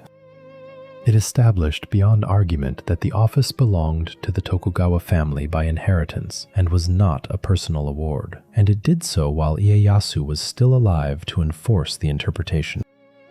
That left Osaka. Toyotomi Hideyori had grown up in his father's fortress with his mother, Yodo-dono, an enormous treasury, and the loyalty of every masterless warrior in Japan who wanted the old order back. As long as he lived in that castle, he was a rallying point. Ieyasu found his pretext in 1614 in an inscription. Hideyori had funded the recasting of a great temple bell in Kyoto, and the dedication cast into the bronze contained a phrase in which the characters of Ieyasu's own name appeared, separated. Tokugawa scholars determined that this constituted a curse upon the shogun, cutting his name in two. It was an absurd reading, and everyone knew it. The winter campaign of 1614 brought a very large Tokugawa army to Osaka's walls and achieved nothing, because Osaka Castle had been designed by Hideyoshi to be unassailable and was defended by around 100,000 men, many of them experienced ronin with nothing to lose. Ieyasu bombarded it with cannon, some purchased from the English and Dutch, put a shot through Yodo-dono's chambers, and then offered peace. The peace terms included the filling in of the outer moat. Tokugawa work parties arrived, filled the outer moat, and kept going, filling the inner moats as well and pulling down the outer walls on the argument that the agreement had not specified. By the time the Toyotomi protested, the castle was a keep, standing in an open field. The summer campaign of 1615 was consequently short. The defenders had to come out and fight in the open at Tennoji and were destroyed. The castle burned.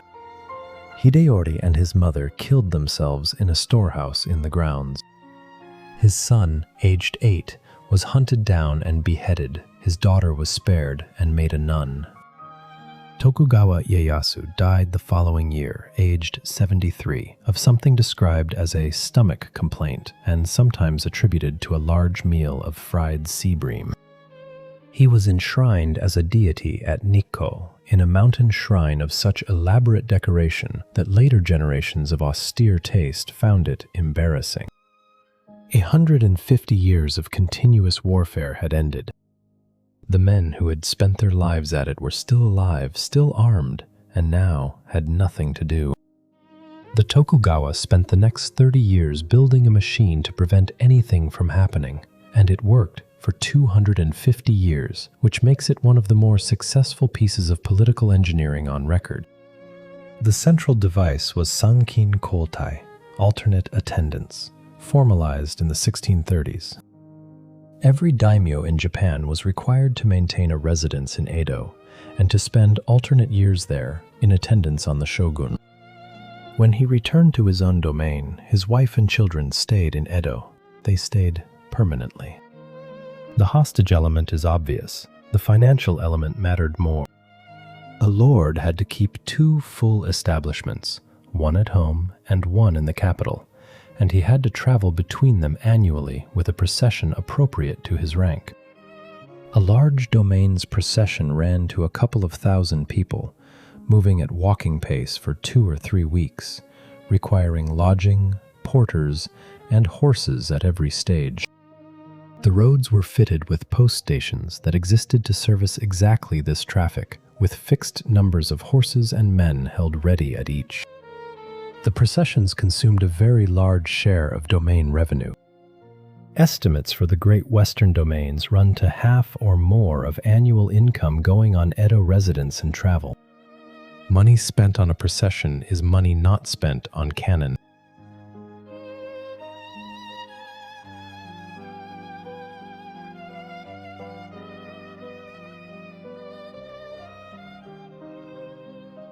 The side effects were enormous and mostly unintended. The roads had to be maintained, so they were, and Japan acquired a road network of high quality. The post towns grew into real towns with inns, tea houses, and printers selling guidebooks and prints of famous views.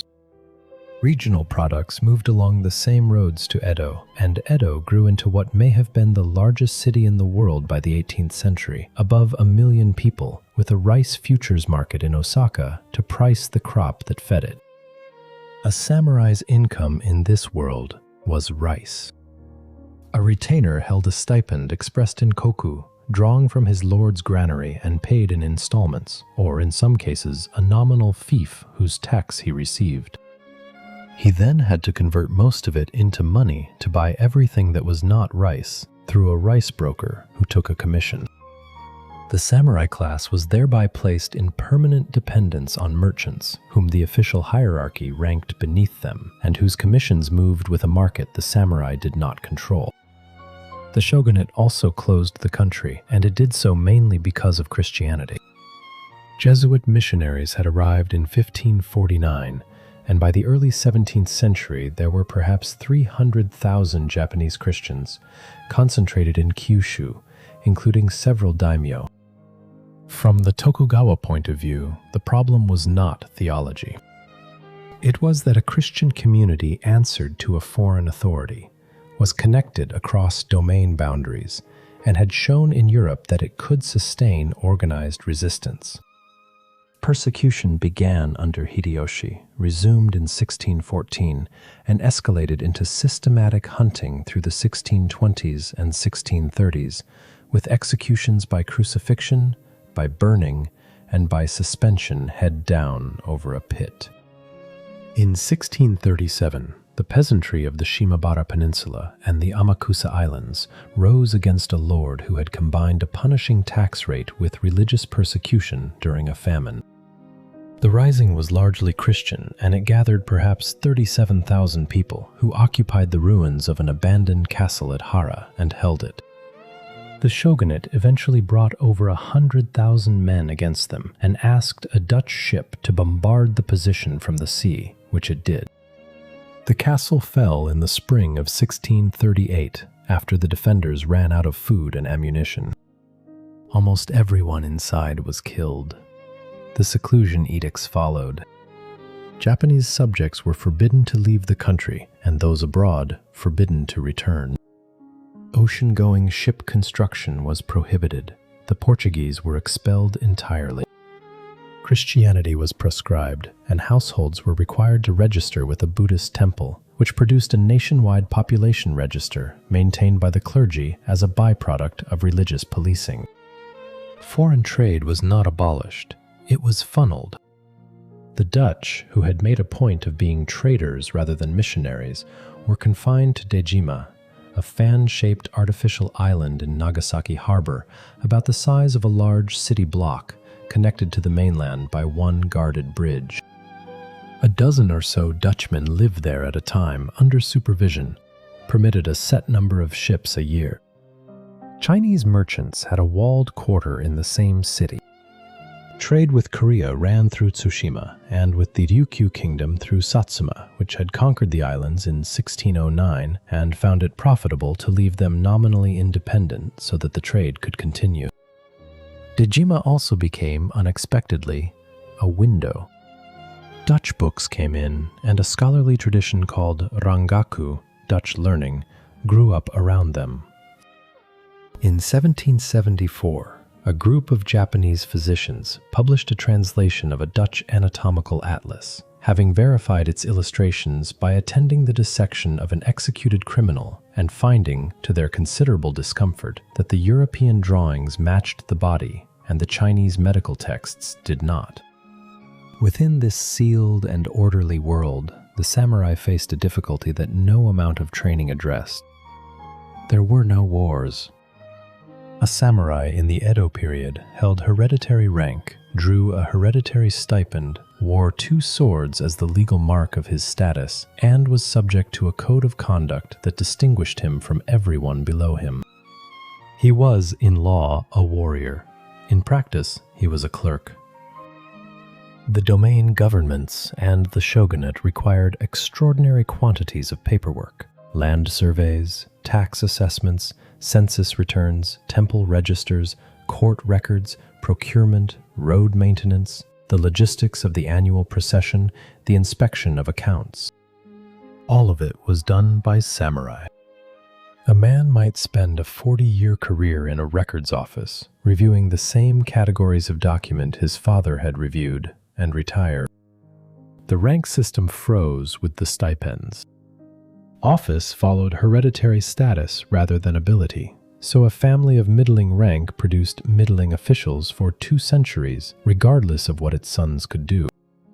Talented men of low rank were occasionally promoted through side channels, adoption into a higher-ranking family being the commonest, and a brisk market in adoptions developed, with wealthy merchants buying samurai status for a son by paying off an impoverished retainer family's debts and having him adopted. The stipends themselves did not move. A family granted 150 koku in 1650 still held 150 koku in 1750. While the household had grown, prices had risen, and the domain, in financial trouble, had begun withholding a portion of all stipends as a temporary measure that lasted decades. By the later period, a great many lower-ranking samurai were quietly poor, and the standard remedies were piecework at home, making umbrellas, paper lanterns, cricket cages, or fishing flies, conducted discreetly, since a samurai was not supposed to engage in trade.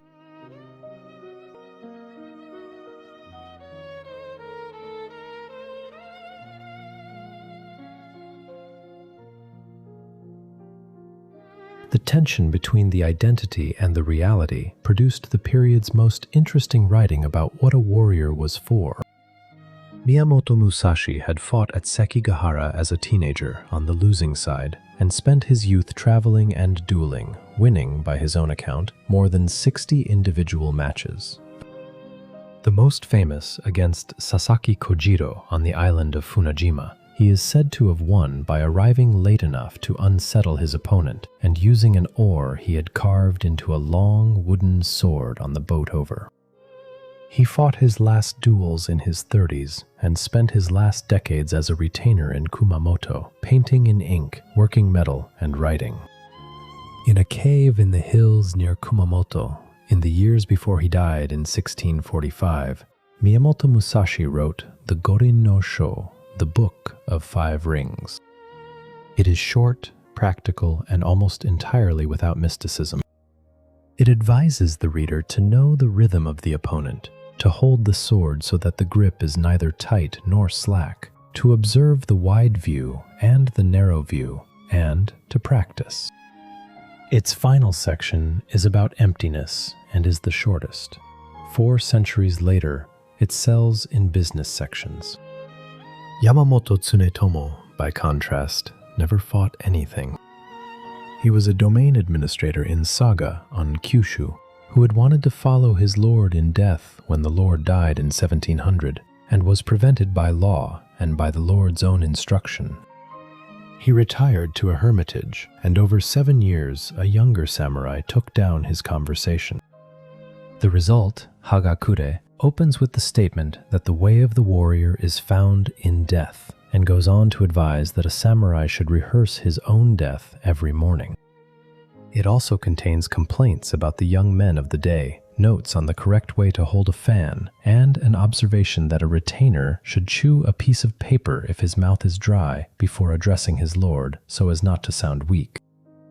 It is the work of a bureaucrat imagining a battlefield he will never see, and its intensity is a function of that distance.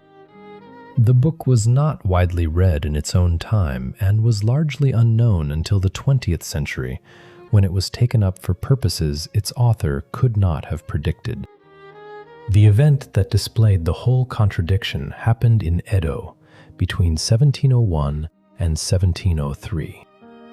Asano Naganori, a young provincial lord, was in the shogun's castle for a ceremony involving imperial envoys under the instruction of a senior protocol official named Kira Yoshinaka. Something passed between them. The traditional account has Kira insulting Asano repeatedly over insufficient gifts. The record is thinner than the account. Asano drew a short sword in a corridor of the castle and wounded Kira on the forehead. Drawing a weapon inside the shogun's castle carried death, regardless of provocation. Asano was ordered to commit seppuku the same day, in a garden rather than indoors, which was a further mark of disgrace, and his domain was confiscated. Kira was not punished, on the grounds that he had not fought back. Asano's retainers became ronin, masterless men with no income. 47 of them, led by the house's senior official, Oishi Kuranosuke, spent nearly 2 years apparently doing nothing. Oishi went to Kyoto and drank publicly in the pleasure districts, divorced his wife, and behaved so disreputably that Kira's agents reported he was no threat. Others took work as merchants and laborers. One married the daughter of the builder who had constructed Kira's house, in order to obtain the plans. On a snowy night in the 12th month of 1702, the 47 attacked Kira's residence in Edo from 2 sides, having warned the neighbors in advance that this was a private matter and not a fire or a robbery. They fought through the household guards, found Kira hiding in an outbuilding used for charcoal, identified him by the scar on his forehead, offered him the chance to kill himself, and when he did not answer, beheaded him. They then walked several miles across the city carrying the head to the temple where their lord was buried, washed it, laid it on his grave, and surrendered themselves.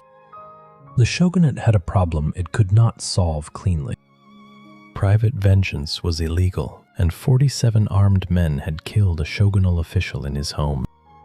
At the same time, they had done precisely what the ethic the government itself promoted said they should do. The debate ran for weeks among the shogunate's Confucian scholars. The compromise was to order them to commit seppuku rather than execute them as criminals, which preserved their honor and their lives' meaning while enforcing the law. And they did so in the 2nd month of 1703. The youngest was in his teens. They were buried beside their lord. Within a fortnight, there was a play about it. The authorities banned direct dramatization of current events, so the writers moved the story to the 14th century and changed the names, and everybody understood. The version staged in 1748 as Kanadehon Chushingura ran for a full day and has never left the repertory.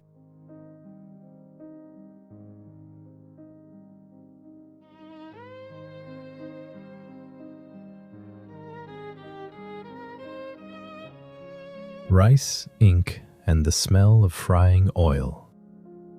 Edo society was organized into categories with a thoroughness that suggests real anxiety about what would happen otherwise. The official order was borrowed from Confucian theory and ranked people by their contribution. Warriors at the top, then farmers who fed everyone, then artisans who made things, then merchants who only moved things other people had made.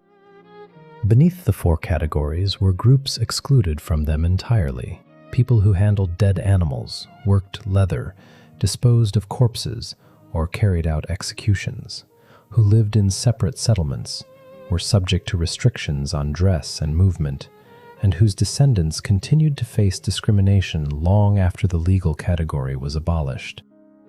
The warrior class made up somewhere between 6 and 8% of the population, which was a great many people to support in a country of perhaps 30 million. A castle town of any size had a samurai quarter laid out around the castle in bands by rank, the higher stipends closest in, with gates that were shut at night. A senior retainer's house had a tiled roof, an entrance hall with a raised step, a small garden, a room for receiving visitors with an alcove where a scroll was hung and changed with the season, and a rack for the 2 swords. A low-ranking retainer had a row house with a thatched roof, a beaten earth kitchen, and a plot behind it where his wife grew vegetables. The 2 swords were the point of the whole thing. The long sword and the shorter companion blade worn together in the sash were a legal privilege, and wearing them without entitlement was a serious offense. So was appearing in public without them if you were entitled. The pair announced status at 50 paces, and the great majority of the men wearing them never used them for anything. The blades themselves came from a craft that had been refined for 600 years. A swordsmith started with steel produced in a clay furnace called a tatara, built for a single 3-day smelting and then broken up, into which iron sand and charcoal were fed in alternating layers while a team worked foot bellows in shifts around the clock. The resulting mass of steel was broken up and sorted by eye and by the sound it made when struck. The smith then folded it. A billet was heated, hammered flat, cut, folded over, and welded to itself, and this was repeated a dozen or more times, which distributed the carbon evenly and drove out slag. Harder steel was used for the edge and softer for the core and back, so that the blade could hold an edge without shattering. Before the final heating, the smith painted the blade with a clay slurry, thin along the edge and thick over the body, then heated it to a color he judged by eye in a darkened forge and quenched it in water. The thinly coated edge cooled fastest and became very hard. The body cooled slower and stayed tough. The blade curved on its own during the quench, and the boundary between the two structures showed as a wavy line along the edge, which was then polished up over weeks by a separate specialist, using a series of progressively finer stones. A polisher's work took longer than the smith's. Fittings, guard, collar, hilt wrap, scabbard lacquer came from 4 or 5 more trades. A good sword represented perhaps a year of skilled labor distributed across a small industry, and in the Edo period, the industry had almost no military demand and survived on ceremony, gifts, and connoisseurship. Farmers ranked second and lived considerably worse than that suggests. The land tax took something in the region of 40 to 50% of the assessed rice crop, varying by domain and by period, and it was assessed on the village as a unit, which meant the village collectively made up any shortfall. Villages were self-governing in a real sense. A headman and a council of principal farmers allocated the burden, maintained the irrigation, resolved disputes, and dealt with the domain officials, and the samurai administration generally did not enter the village at all so long as the rice arrived. The rice largely went out. Ordinary rural households ate millet, barley, and rice mixed together, with more of the first two in a bad year, alongside daikon, greens, mountain vegetables gathered in spring, and salted or dried fish. White rice was what you paid tax in and what samurai ate. Miso and soy sauce, both fermented and both keeping well without refrigeration, flavored almost everything at every level of society. Population grew fast for the first century of the peace and then flattened for the second, held down by late marriage, infanticide in hard years, and periodic famine. The Tenmei famine of the 1780s, following a volcanic eruption and years of cold summers, killed hundreds of thousands in the north and produced rice riots in the cities. Artisans occupied the third tier and the craft quarters of the towns, organized by trade. Carpenters, plasterers, roof tilers, dyers, papermakers, lacquerers, casters, and the swordsmiths, who ranked in theory below the farmers and in practice were courted by lords. Merchants sat at the bottom of the official ranking and at the top of the actual economy. The great Osaka houses financed domains, held their rice as collateral, and set the price at which it sold. Some lent to 100 lords at once. A domain in difficulty borrowed against next year's harvest, then the harvest after that, and by the 18th century, several great Western domains were carrying debt that exceeded years of revenue. The merchant class produced the period's most vigorous culture, precisely because it had money and no political outlet. Townsmen patronized kabuki, which had begun with a female dance troupe in Kyoto around 1600, had women banned from the stage, then adolescent boys banned as well, and settled into an all-male form of enormous stylization with actors who were the celebrities of their age. Ukiyo-e woodblock prints of actors, courtesans, landscapes, ghosts, and wrestlers were produced by a division of labor between designer, block cutter, printer, and publisher, and sold cheaply enough that a laborer could buy one. Bathhouses were where a neighborhood met. Most houses had no bath, and the public bath was a social institution with a floor above the changing room where men played board games and gossiped. Food in the cities became one of the more durable exports of the period.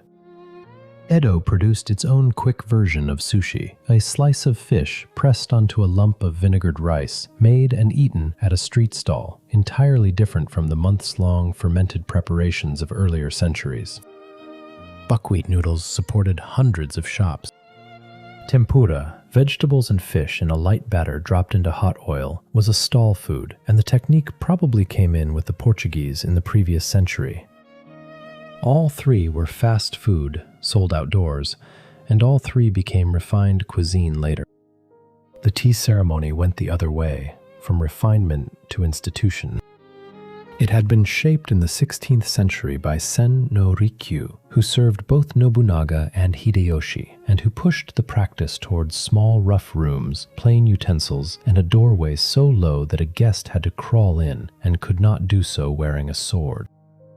Rikyu's aesthetic of deliberate poverty stood in some tension with his patron's gold-leafed portable tea room, and in 1591, Hideyoshi ordered him to kill himself, for reasons never established. Rikyu held a final gathering, gave away his utensils, and complied. By the Edo period, tea had schools, licenses, lineages, and a market in old bowls that priced a chipped Korean rice vessel above a village. It also remained one of the few rooms in Japan where rank was formally suspended, and the suspension was imperfect, and the aspiration was the point. The contradictions widened as the peace went on. Merchant families were legally forbidden silk and got round it by lining cotton with it. Samurai families of ancient name pawned their armor.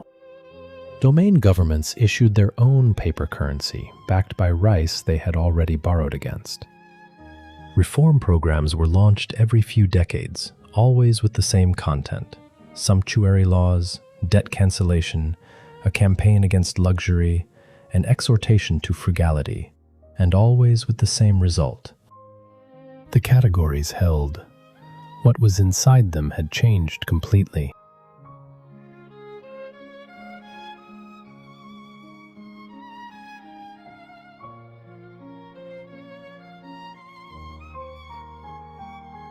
On the 8th day of the 7th month of 1853, 4 warships came into Edo Bay and anchored off Uraga, well inside the line beyond which foreign vessels were not permitted. 2 of the 4 were steamers, side-wheelers, and they came in against the wind with black smoke standing up from their funnels and no sails set. Fishermen and coastal watchmen who saw them had no category for a ship that moved without wind. Word reached Edo within hours, and within a day, the price of rice in the city had jumped, and people were leaving. The squadron was commanded by Commodore Matthew Perry of the United States Navy, and it carried a letter from President Millard Fillmore requesting that Japan open ports for trade, guarantee the safety of shipwrecked American sailors, and permit coaling. The whaling fleet in the North Pacific was the immediate driver, and steamships needed coal depots. Perry handled the diplomacy with calculated theater. He refused to deal with junior officials, refused to go to Nagasaki as instructed, and let it be known that he would deliver the letter to a person of appropriate rank or land troops and deliver it himself. He kept to his cabin so that his rarity would add weight. He had his ships fire blank rounds, explaining that it was in celebration of an American holiday. When the letter was finally accepted at Kurihama, he came ashore with several hundred Marines, bands, and 2 boys carrying the documents in rosewood boxes with gold fittings. Then he left, saying he would return the following year for an answer, and took his squadron to the China coast. The shogunate's response revealed everything 2.5 centuries of peace had allowed to soften. The coastal batteries around Edo Bay were old, smoothbore guns of short range, and the officials who inspected them said so in writing. There was no navy. There was no ship in Japanese waters capable of engaging a steam frigate. Construction of ocean-going vessels had been illegal since the 1630s. The senior counselor Abe Masahiro then did something no shogunal government had done in its history. He circulated the American letter to every daimyo in the country and to the imperial court in Kyoto and asked for opinions. The replies were of little practical use and enormous political consequence. They divided roughly between those who thought some accommodation unavoidable and those who thought any accommodation intolerable, with a substantial number offering both views in the same document. What the consultation established permanently was that the shogunate was uncertain, that the emperor's opinion was relevant to a question of state, and that the outside lords had standing to speak on national policy. Nothing in the Tokugawa settlement had ever admitted any of that.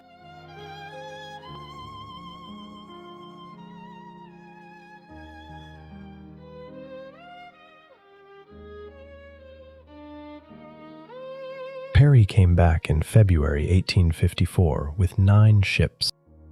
The Convention of Kanagawa opened 2 minor ports for supply, provided for shipwrecked sailors, and allowed an American consul. It was not a trade treaty. It was the opening of the door. The trade treaty came in 1858, negotiated by the consul, Townsend Harris, who had spent 2 years at a temple in a fishing village at Shimoda, wearing the shogunate's officials down. The Harris Treaty opened several ports properly, allowed foreign residents, granted extraterritoriality so that foreigners committing crimes in Japan were tried by their own consuls, and fixed tariff rates that Japan could not alter. Nearly identical treaties followed with Britain, France, Russia, and the Netherlands. The tariff clause did the most damage in the shortest time, though the mechanism took a while to become visible. Japan's internal gold-to-silver exchange ratio had been fixed for centuries at roughly 1:5, while the world ratio was about 1:15. Once foreigners could exchange currency at the treaty ports, the arbitrage was obvious. Bring in silver, buy Japanese gold coin at the domestic rate, take it out, sell it abroad for 3 times as much silver. Gold drained out of the country at a rate that alarmed everyone, and the shogunate stopped it only by reminting the coinage with far less gold in it, which set off inflation. Prices of ordinary goods in the cities rose sharply within a few years. Silk and tea exports enriched producers in some regions. Everyone on a fixed rice stipend, which meant the entire samurai class, got poorer quickly and could see exactly when it had started. The political movement that formed around all this took as its slogan Son no Joy, revere the emperor and expel the barbarians. The two halves did not fit together, and the incompatibility did not matter because the slogan's real function was to say that the shogunate was illegitimate. If the emperor was the proper object of loyalty, then the government that had ruled in his name for 2.5 centuries while keeping him in a walled compound in Kyoto with a ceremonial timetable was an imposture. And if the barbarians were to be expelled, then a government that had signed treaties with them had failed in the one duty that justified its existence. The emperor himself, Kolmei, was strongly opposed to the treaties and said so, which he had no constitutional means of doing, and did anyway. The shogunate signed the Harris Treaty without imperial approval, having asked for it and been refused. That single act, proceeding against an explicit imperial refusal, gave the opposition its case. Ii Naosuke, the senior official who signed, then attempted to crush the resulting opposition. The Ansei Purge of 1858 and 1859 arrested, exiled, or executed something over 100 people. Among them, the scholar Yoshida Shoin, who ran a small private academy in Choshu and had earlier tried to stow away aboard one of Perry's ships to see the West for himself. Yoshida Shoin was beheaded in Edo at 29. His students included several of the men who would run Japan for the next 40 years. On a snowy morning in the 3rd month of 1860, outside the Sakurada Gate of Edo Castle, a group of 18 warriors from the Mito domain and one from Satsuma attacked Naosuke's palanquin. His guards had their swords in bags against the weather.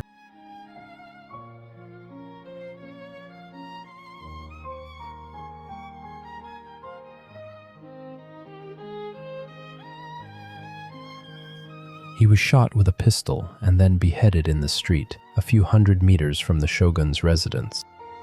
After that, assassination became an ordinary instrument of politics. Foreign merchants were cut down in the streets of Yokohama. The British legation was attacked twice. In 1862, an English merchant named Charles Richardson, riding on the highway near Yokohama, failed to get out of the way of the Satsuma Lord's procession quickly enough and was killed by his retainers. The consequences of that killing demonstrated the gap between rhetoric and capability with unusual clarity. Britain demanded an indemnity and the punishment of the men responsible. Satsuma declined. In 1863, a British squadron bombarded Kagoshima, burned a large part of the city, and lost some men to Satsuma shore batteries in the process. Satsuma's conclusion from being shelled was not to hate the British more, it was to buy British ships.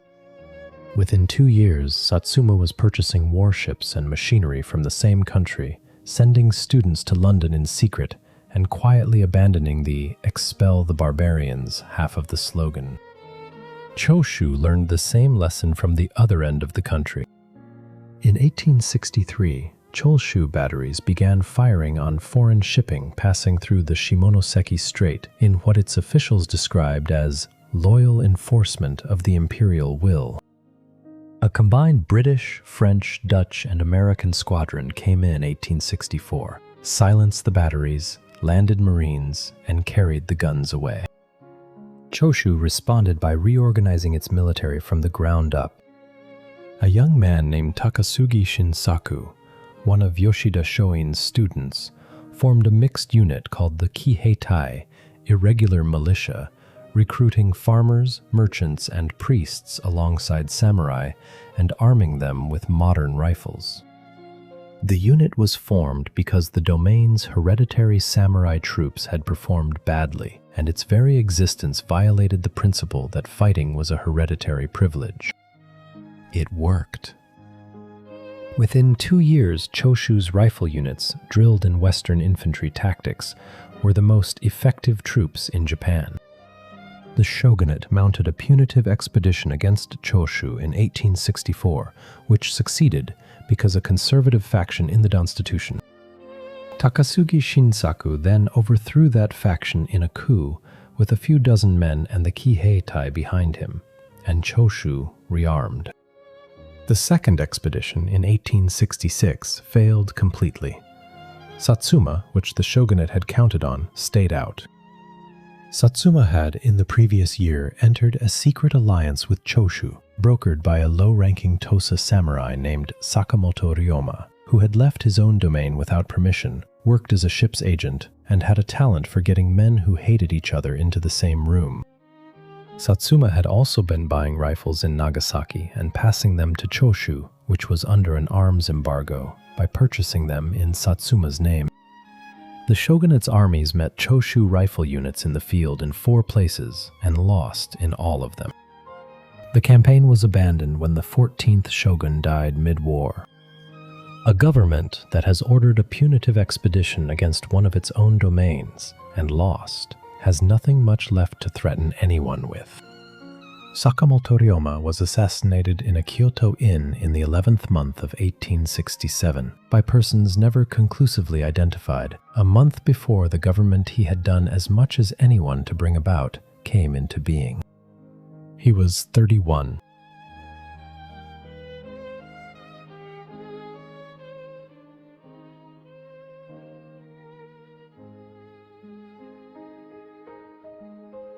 The stipends become bonds.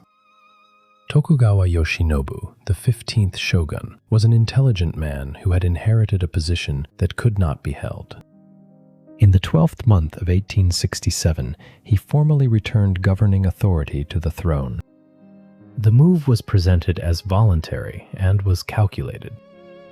Yoshinobu's reasoning appears to have been that a national council of daimyo would inevitably form to run the country, that he would chair it as the largest landholder in Japan, and that he would therefore keep the substance while surrendering the title. It was a reasonable calculation, and Satsuma and Choshu saw it coming.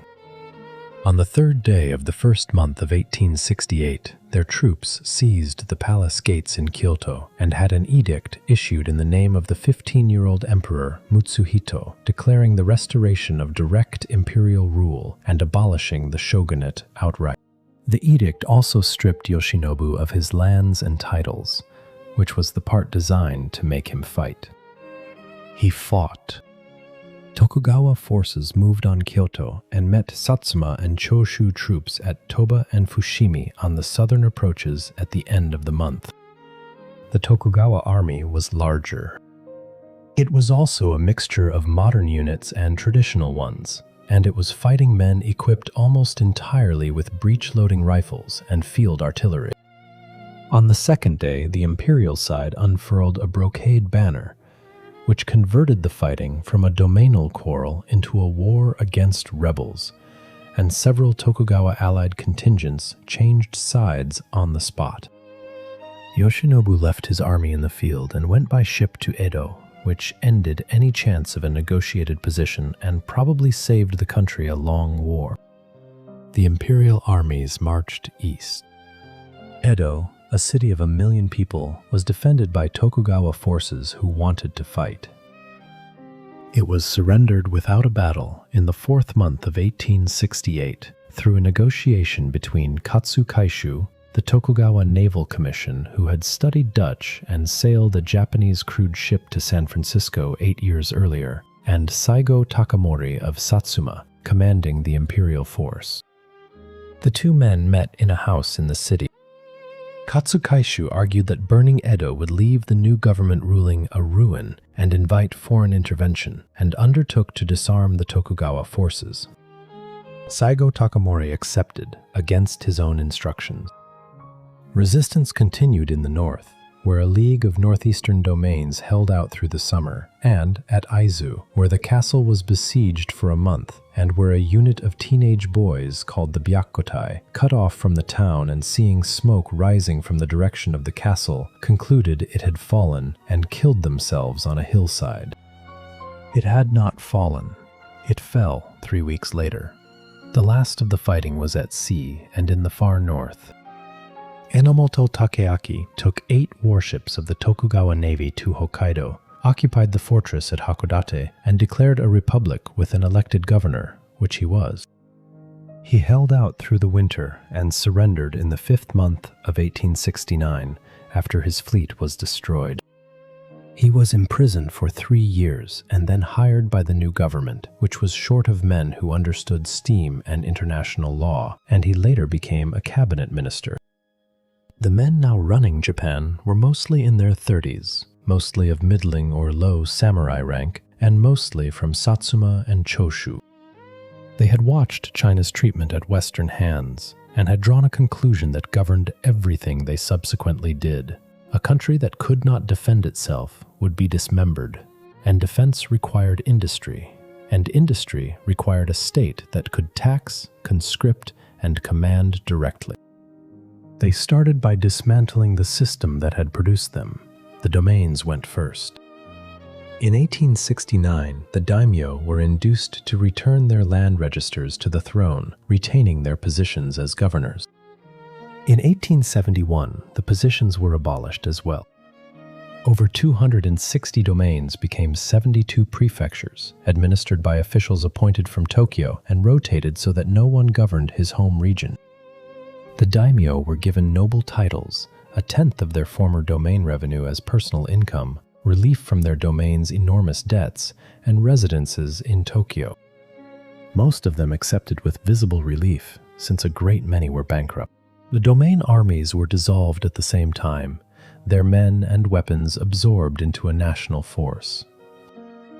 That single act cut the tie between lord and retainer, that had been the structural basis of the samurai system since the Kanto warriors first swore to Yoritomo. The conscription ordinance of 1873 finished it. Every male subject became liable for military service at 20, 3 years with the colors, and 4 in the reserve, with exemptions that at first favored the wealthy and were narrowed later. The accompanying proclamations stated that in ancient times all men had been soldiers, that the samurai had usurped this as a private privilege, and that the new system restored the natural order. The men who wrote that sentence were samurai.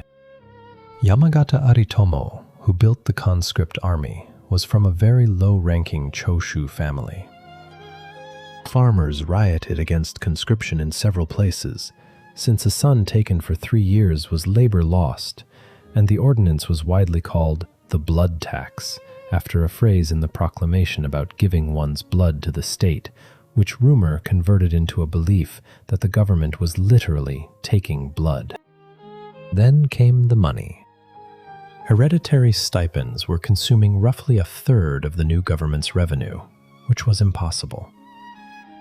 They were reduced first, then made taxable, then, in 1873, offered for voluntary commutation, and finally, in 1876, compulsorily converted into government bonds paying interest.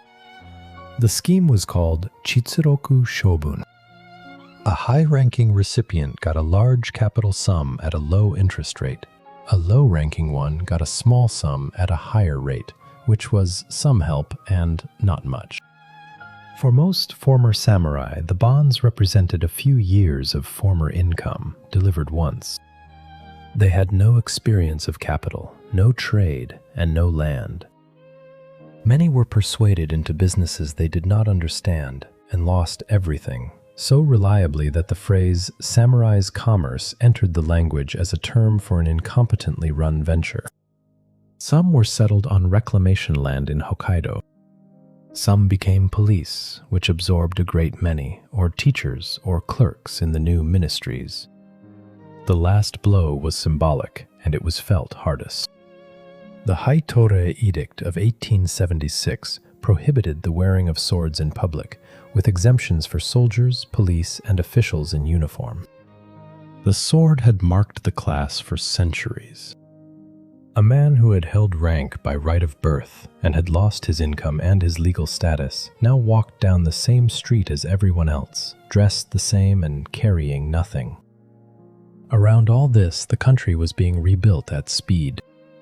The Iwakura mission of 1871 to 1873 took nearly 50 senior officials and dozens of students to the United States and Europe for close to 2 years, touring factories, shipyards, parliaments, and schools, and its members came back with notebooks and a settled view of how far behind Japan was. Railways were laid, the first line from Tokyo to Yokohama opening in 1872. Telegraph wire went up along the roads. A postal system was created by a single official who had studied the British model. Foreign engineers, teachers, and advisors were hired at salaries that in some cases exceeded a Japanese minister's, on contracts that required them to train replacements. A man returning to Tokyo after 10 years away would have found the streets lit, the trains running, brick buildings on the main avenue, men in western coats, and the class he had belonged to gone from the statute book. Some of them managed the transition. The Meiji government was staffed largely by former samurai, and the officer corps of the new army was almost entirely so, which produced the peculiar situation of a class dismantling its own privileges and taking the salaried positions that replaced them. Others could not. And in Kagoshima, at the southern end of Kyushu, a great many of them had gathered around a man who had helped build the government that had done it to them.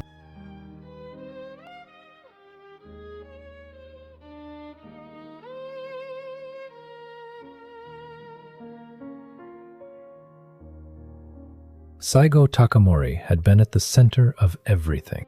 He had built the Satsuma Choshu alliance, commanded the imperial armies in 1868, negotiated the surrender of Edo, and served in the new government as one of its most senior figures. He was physically enormous by the standards of the day, kept dogs, wrote poetry in Chinese, and had twice been exiled to remote islands earlier in his career, on one of which he had tried to drown himself with a friend, and survived when the friend did not. By 1873, he was thoroughly out of sympathy with what the government was doing. He did not oppose modernization.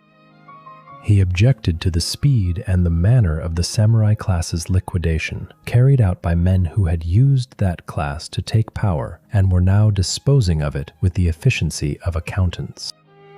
The break came over Korea. Saigo proposed that Japan send an envoy to Korea to force a renegotiation of relations, and volunteered to go himself, unarmed, apparently expecting to be killed, which would supply a casus belli. The officials just back from the Iwakura mission argued that Japan could not afford a war that might draw in China or a Western power, and that every yen was needed at home. They won the argument. Saigo resigned and went home to Kagoshima, and a large number of Satsuma men in the army and the police resigned with him. In Kagoshima, he founded a network of private schools, the Shigakko, which taught Chinese classics and infantry drill and artillery in roughly equal measure, and which, within a few years, had branches across the prefecture and had effectively taken over its administration. Satsuma stopped forwarding tax revenue to Tokyo. It was a domain again in everything but name, in a country that had abolished domains. The government watched this with increasing anxiety, and in January 1877 sent a ship to remove the arms and ammunition stored in the Kagoshima arsenal, quietly, at night. Students from the schools discovered it and raided the depots themselves. Documents also surfaced suggesting a government plot to assassinate Saigo, obtained from a police officer sent from Tokyo who confessed under interrogation, though what he confessed to and under what pressure has been disputed since. Saigo had been out hunting when it started. He came back to a situation his own followers had created and chose to lead it. Whether he thought it could succeed is unclear. Several accounts have him saying that he was giving his life to them, which is not the language of a man expecting to win. The rebel army left Kagoshima in February in snow, somewhere between 15 and 20,000 men, well-armed, experienced, and moving north. Their objective was Kumamoto Castle, the government garrison halfway up Kyushu, and the plan beyond that was to march on Tokyo. Kumamoto Castle had been built by Kato Kiyomasa in the early 1600s, with walls that curved outward at the top, specifically to defeat climbers. It was held by around 4,000 conscript troops under Major General Tani Tateki, most of them farmers and townsmen's sons, exactly the men Satsuma believed could not fight. Tani burned the town outside the walls to deny cover, and part of the castle's own keep burned down in the process, possibly by accident. The garrison held for 54 days. They ate the horses. They ran short of ammunition and salvaged what they could. They sent a swimmer down the sewer line at night to carry a message out. And the Satsuma army, the finest traditional fighting force in Japan, could not get in. That was the war, decided in the first 6 weeks. Once government relief columns broke through in April, the rebels were outmatched in every category that mattered. The government eventually put over 60,000 men into Kyushu, with artillery, unlimited rifle ammunition manufactured domestically, warships shelling the coast, and a telegraph line following the advance. Yamagata Aritomo commanded. He had designed the conscript army, and he now had the chance to see whether it worked. The hardest fighting was at Tabaruzaka, on the road north of Kumamoto, over 17 days in March in continuous rain. Both sides were dug in on a ridge in mud. The government troops fired an enormous quantity of ammunition, a reported 300,000 rounds a day at the peak. When the rain soaked the cartridges and the rifles stopped working, the fighting went to hand, and here the Satsuma men had the advantage, since a lifetime of sword training told against conscripts who had learned to shoot. The government's answer was to form a special unit of former samurai from the police, armed with swords, and send them in. It says something about the war that the modern conscript army's solution to a sword problem was to hire swordsmen. After Tabaruzaka, the rebellion contracted steadily. Saigo's force broke out of an encirclement at Mount Enodake in August, abandoning its artillery and burning its records, and marched 300 kilometers back south through the mountains in a movement that was impressive and militarily pointless. By September, he was back where he started with somewhere between 300 and 500 men. They occupied Shiroyama, the hill above Kagoshima, and dug caves into it. Below them were around 30,000 government troops who spent a week building ditches and earthworks around the hill rather than assaulting it, because Yamagata was not going to lose men to a garrison that could not go anywhere. Yamagata sent a letter up the hill offering terms, and it reads less like a demand for surrender than a request from one man to another to bring the thing to a close. Saigo did not reply. On the last night, the men on the hill drank what they had, and someone played the flute. The assault came before 4 in the morning on the 24th day of the 9th month of 1877 from several directions in the dark. Saigo was hit in the hip and the abdomen coming down the slope. What happened next is reported in more than one version: that a retainer named Beppu Shinsuke carried him a short distance, that Saigo asked him to do it here, that he bowed toward the imperial palace, and that Beppu performed the office and then charged the guns. He was 49. By full daylight, the fighting was over, and the last of the Shigako men were dead. The rebellion had cost the government around 40 million yen, more than its annual revenue, and it was paid for with paper money that caused years of inflation afterwards. It also settled the question the conscription ordinance had raised. Farmers' sons with rifles, in sufficient numbers with sufficient ammunition, had beaten the samurai of Satsuma. The government buried Saigo Takamori properly, which, given that he had just led an armed rebellion against it, was an unusual decision, and then went further. In 1889, when the Meiji Constitution was promulgated and a general amnesty issued, he was posthumously pardoned and his court rank restored. A bronze statue of him was put up in Ueno Park in Tokyo in 1898, showing him in a plain cotton robe, walking a dog, with no uniform and no sword. His widow, at the unveiling, is said to have remarked that it looked nothing like him. The state had found the formula that let it have the rebellion both ways. Saigo had died for loyalty, for a code, and for a tradition, and those were exactly the values the New Japan intended to teach in its schools. The government could destroy the man, adopt the virtue, and put up the statue, and it did all three within 20 years.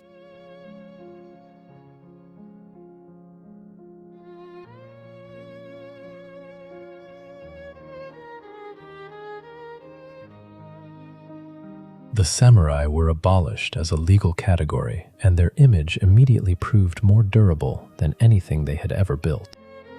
The first use it was put to was national. The Meiji state needed a story that connected the new country to something old and specifically Japanese, something that could sit alongside the national myths the European powers had, and the warrior tradition was available. The virtues attached to it, loyalty, discipline, self-sacrifice, the subordination of private interest, were reframed as the character of the Japanese people as such, rather than the professional ethic of 6% of the population. That reframing required a good deal of forgetting. The actual record of the warrior class included constant faction fighting, routine changes of allegiance in the middle of battles, the negotiation of loyalty for land, and a permanent distance between what the codes said and what men did. None of that was useful. The ideal was useful, and the ideal was easier to teach. In 1900, a Japanese agricultural economist named Nitobe Inazo, living in the United States and married to an American Quaker, published a short book in English called Bushido, the Soul of Japan. He had written it, he explained, because someone had asked him how Japanese children were taught morality without religious instruction in schools, and he had found he could not answer. Nitobe's answer was Bushido, which he presented as a coherent ethical system with named virtues, comparable to European chivalry, drawing on Confucianism, Buddhism, and Shinto, and forming the spiritual foundation of Japanese civilization. The book was widely read, translated into many languages, admired by Theodore Roosevelt, and cited for decades by people wanting a key to Japan. It was also, as later scholars established at length, substantially a construction. Nitobe had been born in 1862, had never known a functioning samurai class, was writing in a foreign language for a foreign audience, and had assembled his synthesis from literary sources and from the moral atmosphere of his own upbringing. The word Bushido itself was rare before the Meiji period. What Nitobe described was real as a cultural force from about 1900 onward, largely because he described it. The Imperial Japanese Army took up the same material with far less subtlety. Officers carried swords long after the sword had any battlefield function. Military education taught loyalty and self-sacrifice as warrior virtues with historical pedigree. The Field Service Code, issued in 1941, instructed soldiers not to suffer the disgrace of being taken prisoner, and the line drew on a version of samurai precedent that most actual samurai would have found strange, given how many of them had surrendered, changed sides, and lived. The extreme application came in the last year of the Pacific War. From late 1944, the Japanese Navy and Army organized units of pilots to fly aircraft loaded with explosives into Allied ships, and the name given to them was Kamikaze, the Divine Wind, of 1274 and 1281. Around 4,000 pilots died in these attacks.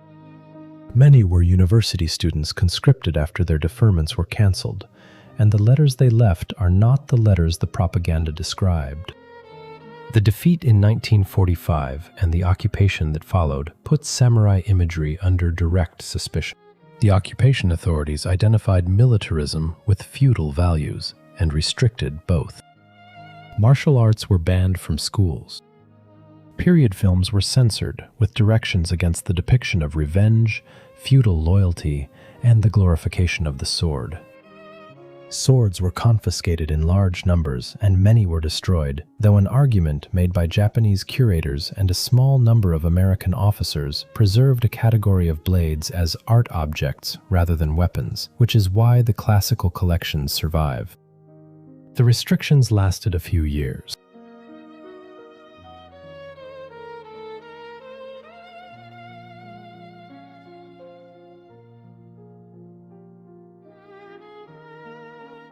By the early 1950s, the samurai were back on screen with a different framing, and the man most responsible for that was Akira Kurosawa. Rashomon, in 1950, took a samurai's death in a forest and told it 4 times from 4 incompatible points of view, none of them reliable, and it won at Venice and put Japanese cinema in front of a global audience. 7 Samurai in 1954 put 7 unemployed warriors in a farming village, defending it from bandits for 3 meals a day, and its samurai are tired, hungry, funny, and in one case not a samurai at all, but a farmer's son pretending. The film ends with the survivors observing that the farmers won, and they did not. Kurosawa made 30 films and remade the genre's assumptions in most of them. Yojimbo gave a masterless swordsman playing 2 criminal gangs against each other and was remade as a western in Italy without permission, which resulted in a lawsuit Kurosawa won. The Hidden Fortress, with its 2 bickering peasants stumbling through a war they do not understand, was acknowledged by George Lucas as a structural source for Star Wars. The martial traditions survived by changing what they were for. Kano Jigoro took the older jujutsu schools in the 1880s, removed the techniques that maimed, built a system of graded ranks and safe competitive practice, and called it judo, presenting it as physical and moral education. It spread internationally faster than any previous Japanese export and entered the Olympic program in 1964. Kendo, fought with bamboo staves and armor, returned after the occupation as a school sport. Kyudo, archery, kept its enormous asymmetric bow and became a discipline of posture and breathing in which hitting the target is necessary and insufficient. Iaido, the drawing cut, retained small numbers of practitioners working on a movement they will never use. In print and animation, the figure traveled further. A long serialized comic reconstructed Miyamoto Musashi's life over 37 volumes. Another followed a disgraced executioner pushing his infant son across Edo period Japan in a wooden cart.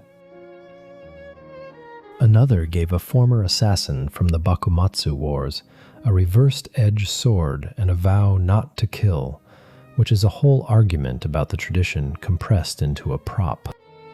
The physical remains are visited by millions. Himeji Castle, west of Kobe, survived the Meiji demolitions and the bombing of 1945, and stands with its white plaster and its interlocking baileys intact. Kanazawa kept both its samurai district and its merchant quarters, so the earth walls and the narrow lanes are still walkable.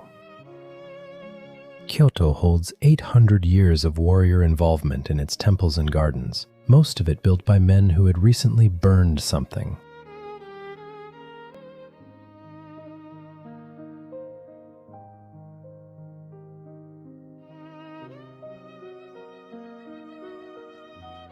What the warrior class actually left, beyond the objects, was a set of unresolved questions that keep producing new work because they were never answered. The tradition claimed loyalty as its central value, and loyalty in practice meant loyalty to a specific lord, a specific house, a specific set of relationships. From one angle, that is devotion. From another, it is factionalism, and the samurai spent 7 centuries demonstrating both. They overthrew the court's administrative monopoly, then governed in its name. They fought each other continuously for 100 years, then unified the country and forbade anyone else to carry a weapon. They supplied the soldiers for both sides of the war that ended the shogunate, staffed the government that abolished their own class, and then produced the rebellion against it. They wrote the law, enforced it, broke it, and died defending versions of it that contradicted each other. The figures who became icons are compelling because they sat inside those contradictions rather than above them. Miyamoto Musashi killed men to build a professional reputation and spent his last years in a cave trying to write down what it had been for. Saigo Takamori helped build a modern state and then died fighting it in a manner the state promptly adopted as a model. The 47 men of Akko broke the law in order to satisfy an obligation the law had made it impossible to satisfy any other way, and the government that sentenced them buried them with honors. The sword itself made the same journey. It was designed to solve a problem, a curved, hard-edged, tough-bodied blade that could be drawn and cut in one motion from horseback, and the solution took 6 centuries of metallurgy to refine. It was made by men of the artisan class, for men of the warrior class, in a country where the artisans ranked below the farmers and the warriors ranked above everyone. It is now held in museum cases and private collections, catalogued by Smith and School and Period, and studied by people who have never struck anything with anything. 1,000 years separates the mounted archers of the eastern provinces from the last men on the hill above Kagoshima, and the two groups shared a name, a set of weapons that had almost entirely changed, and a habit of writing everything down.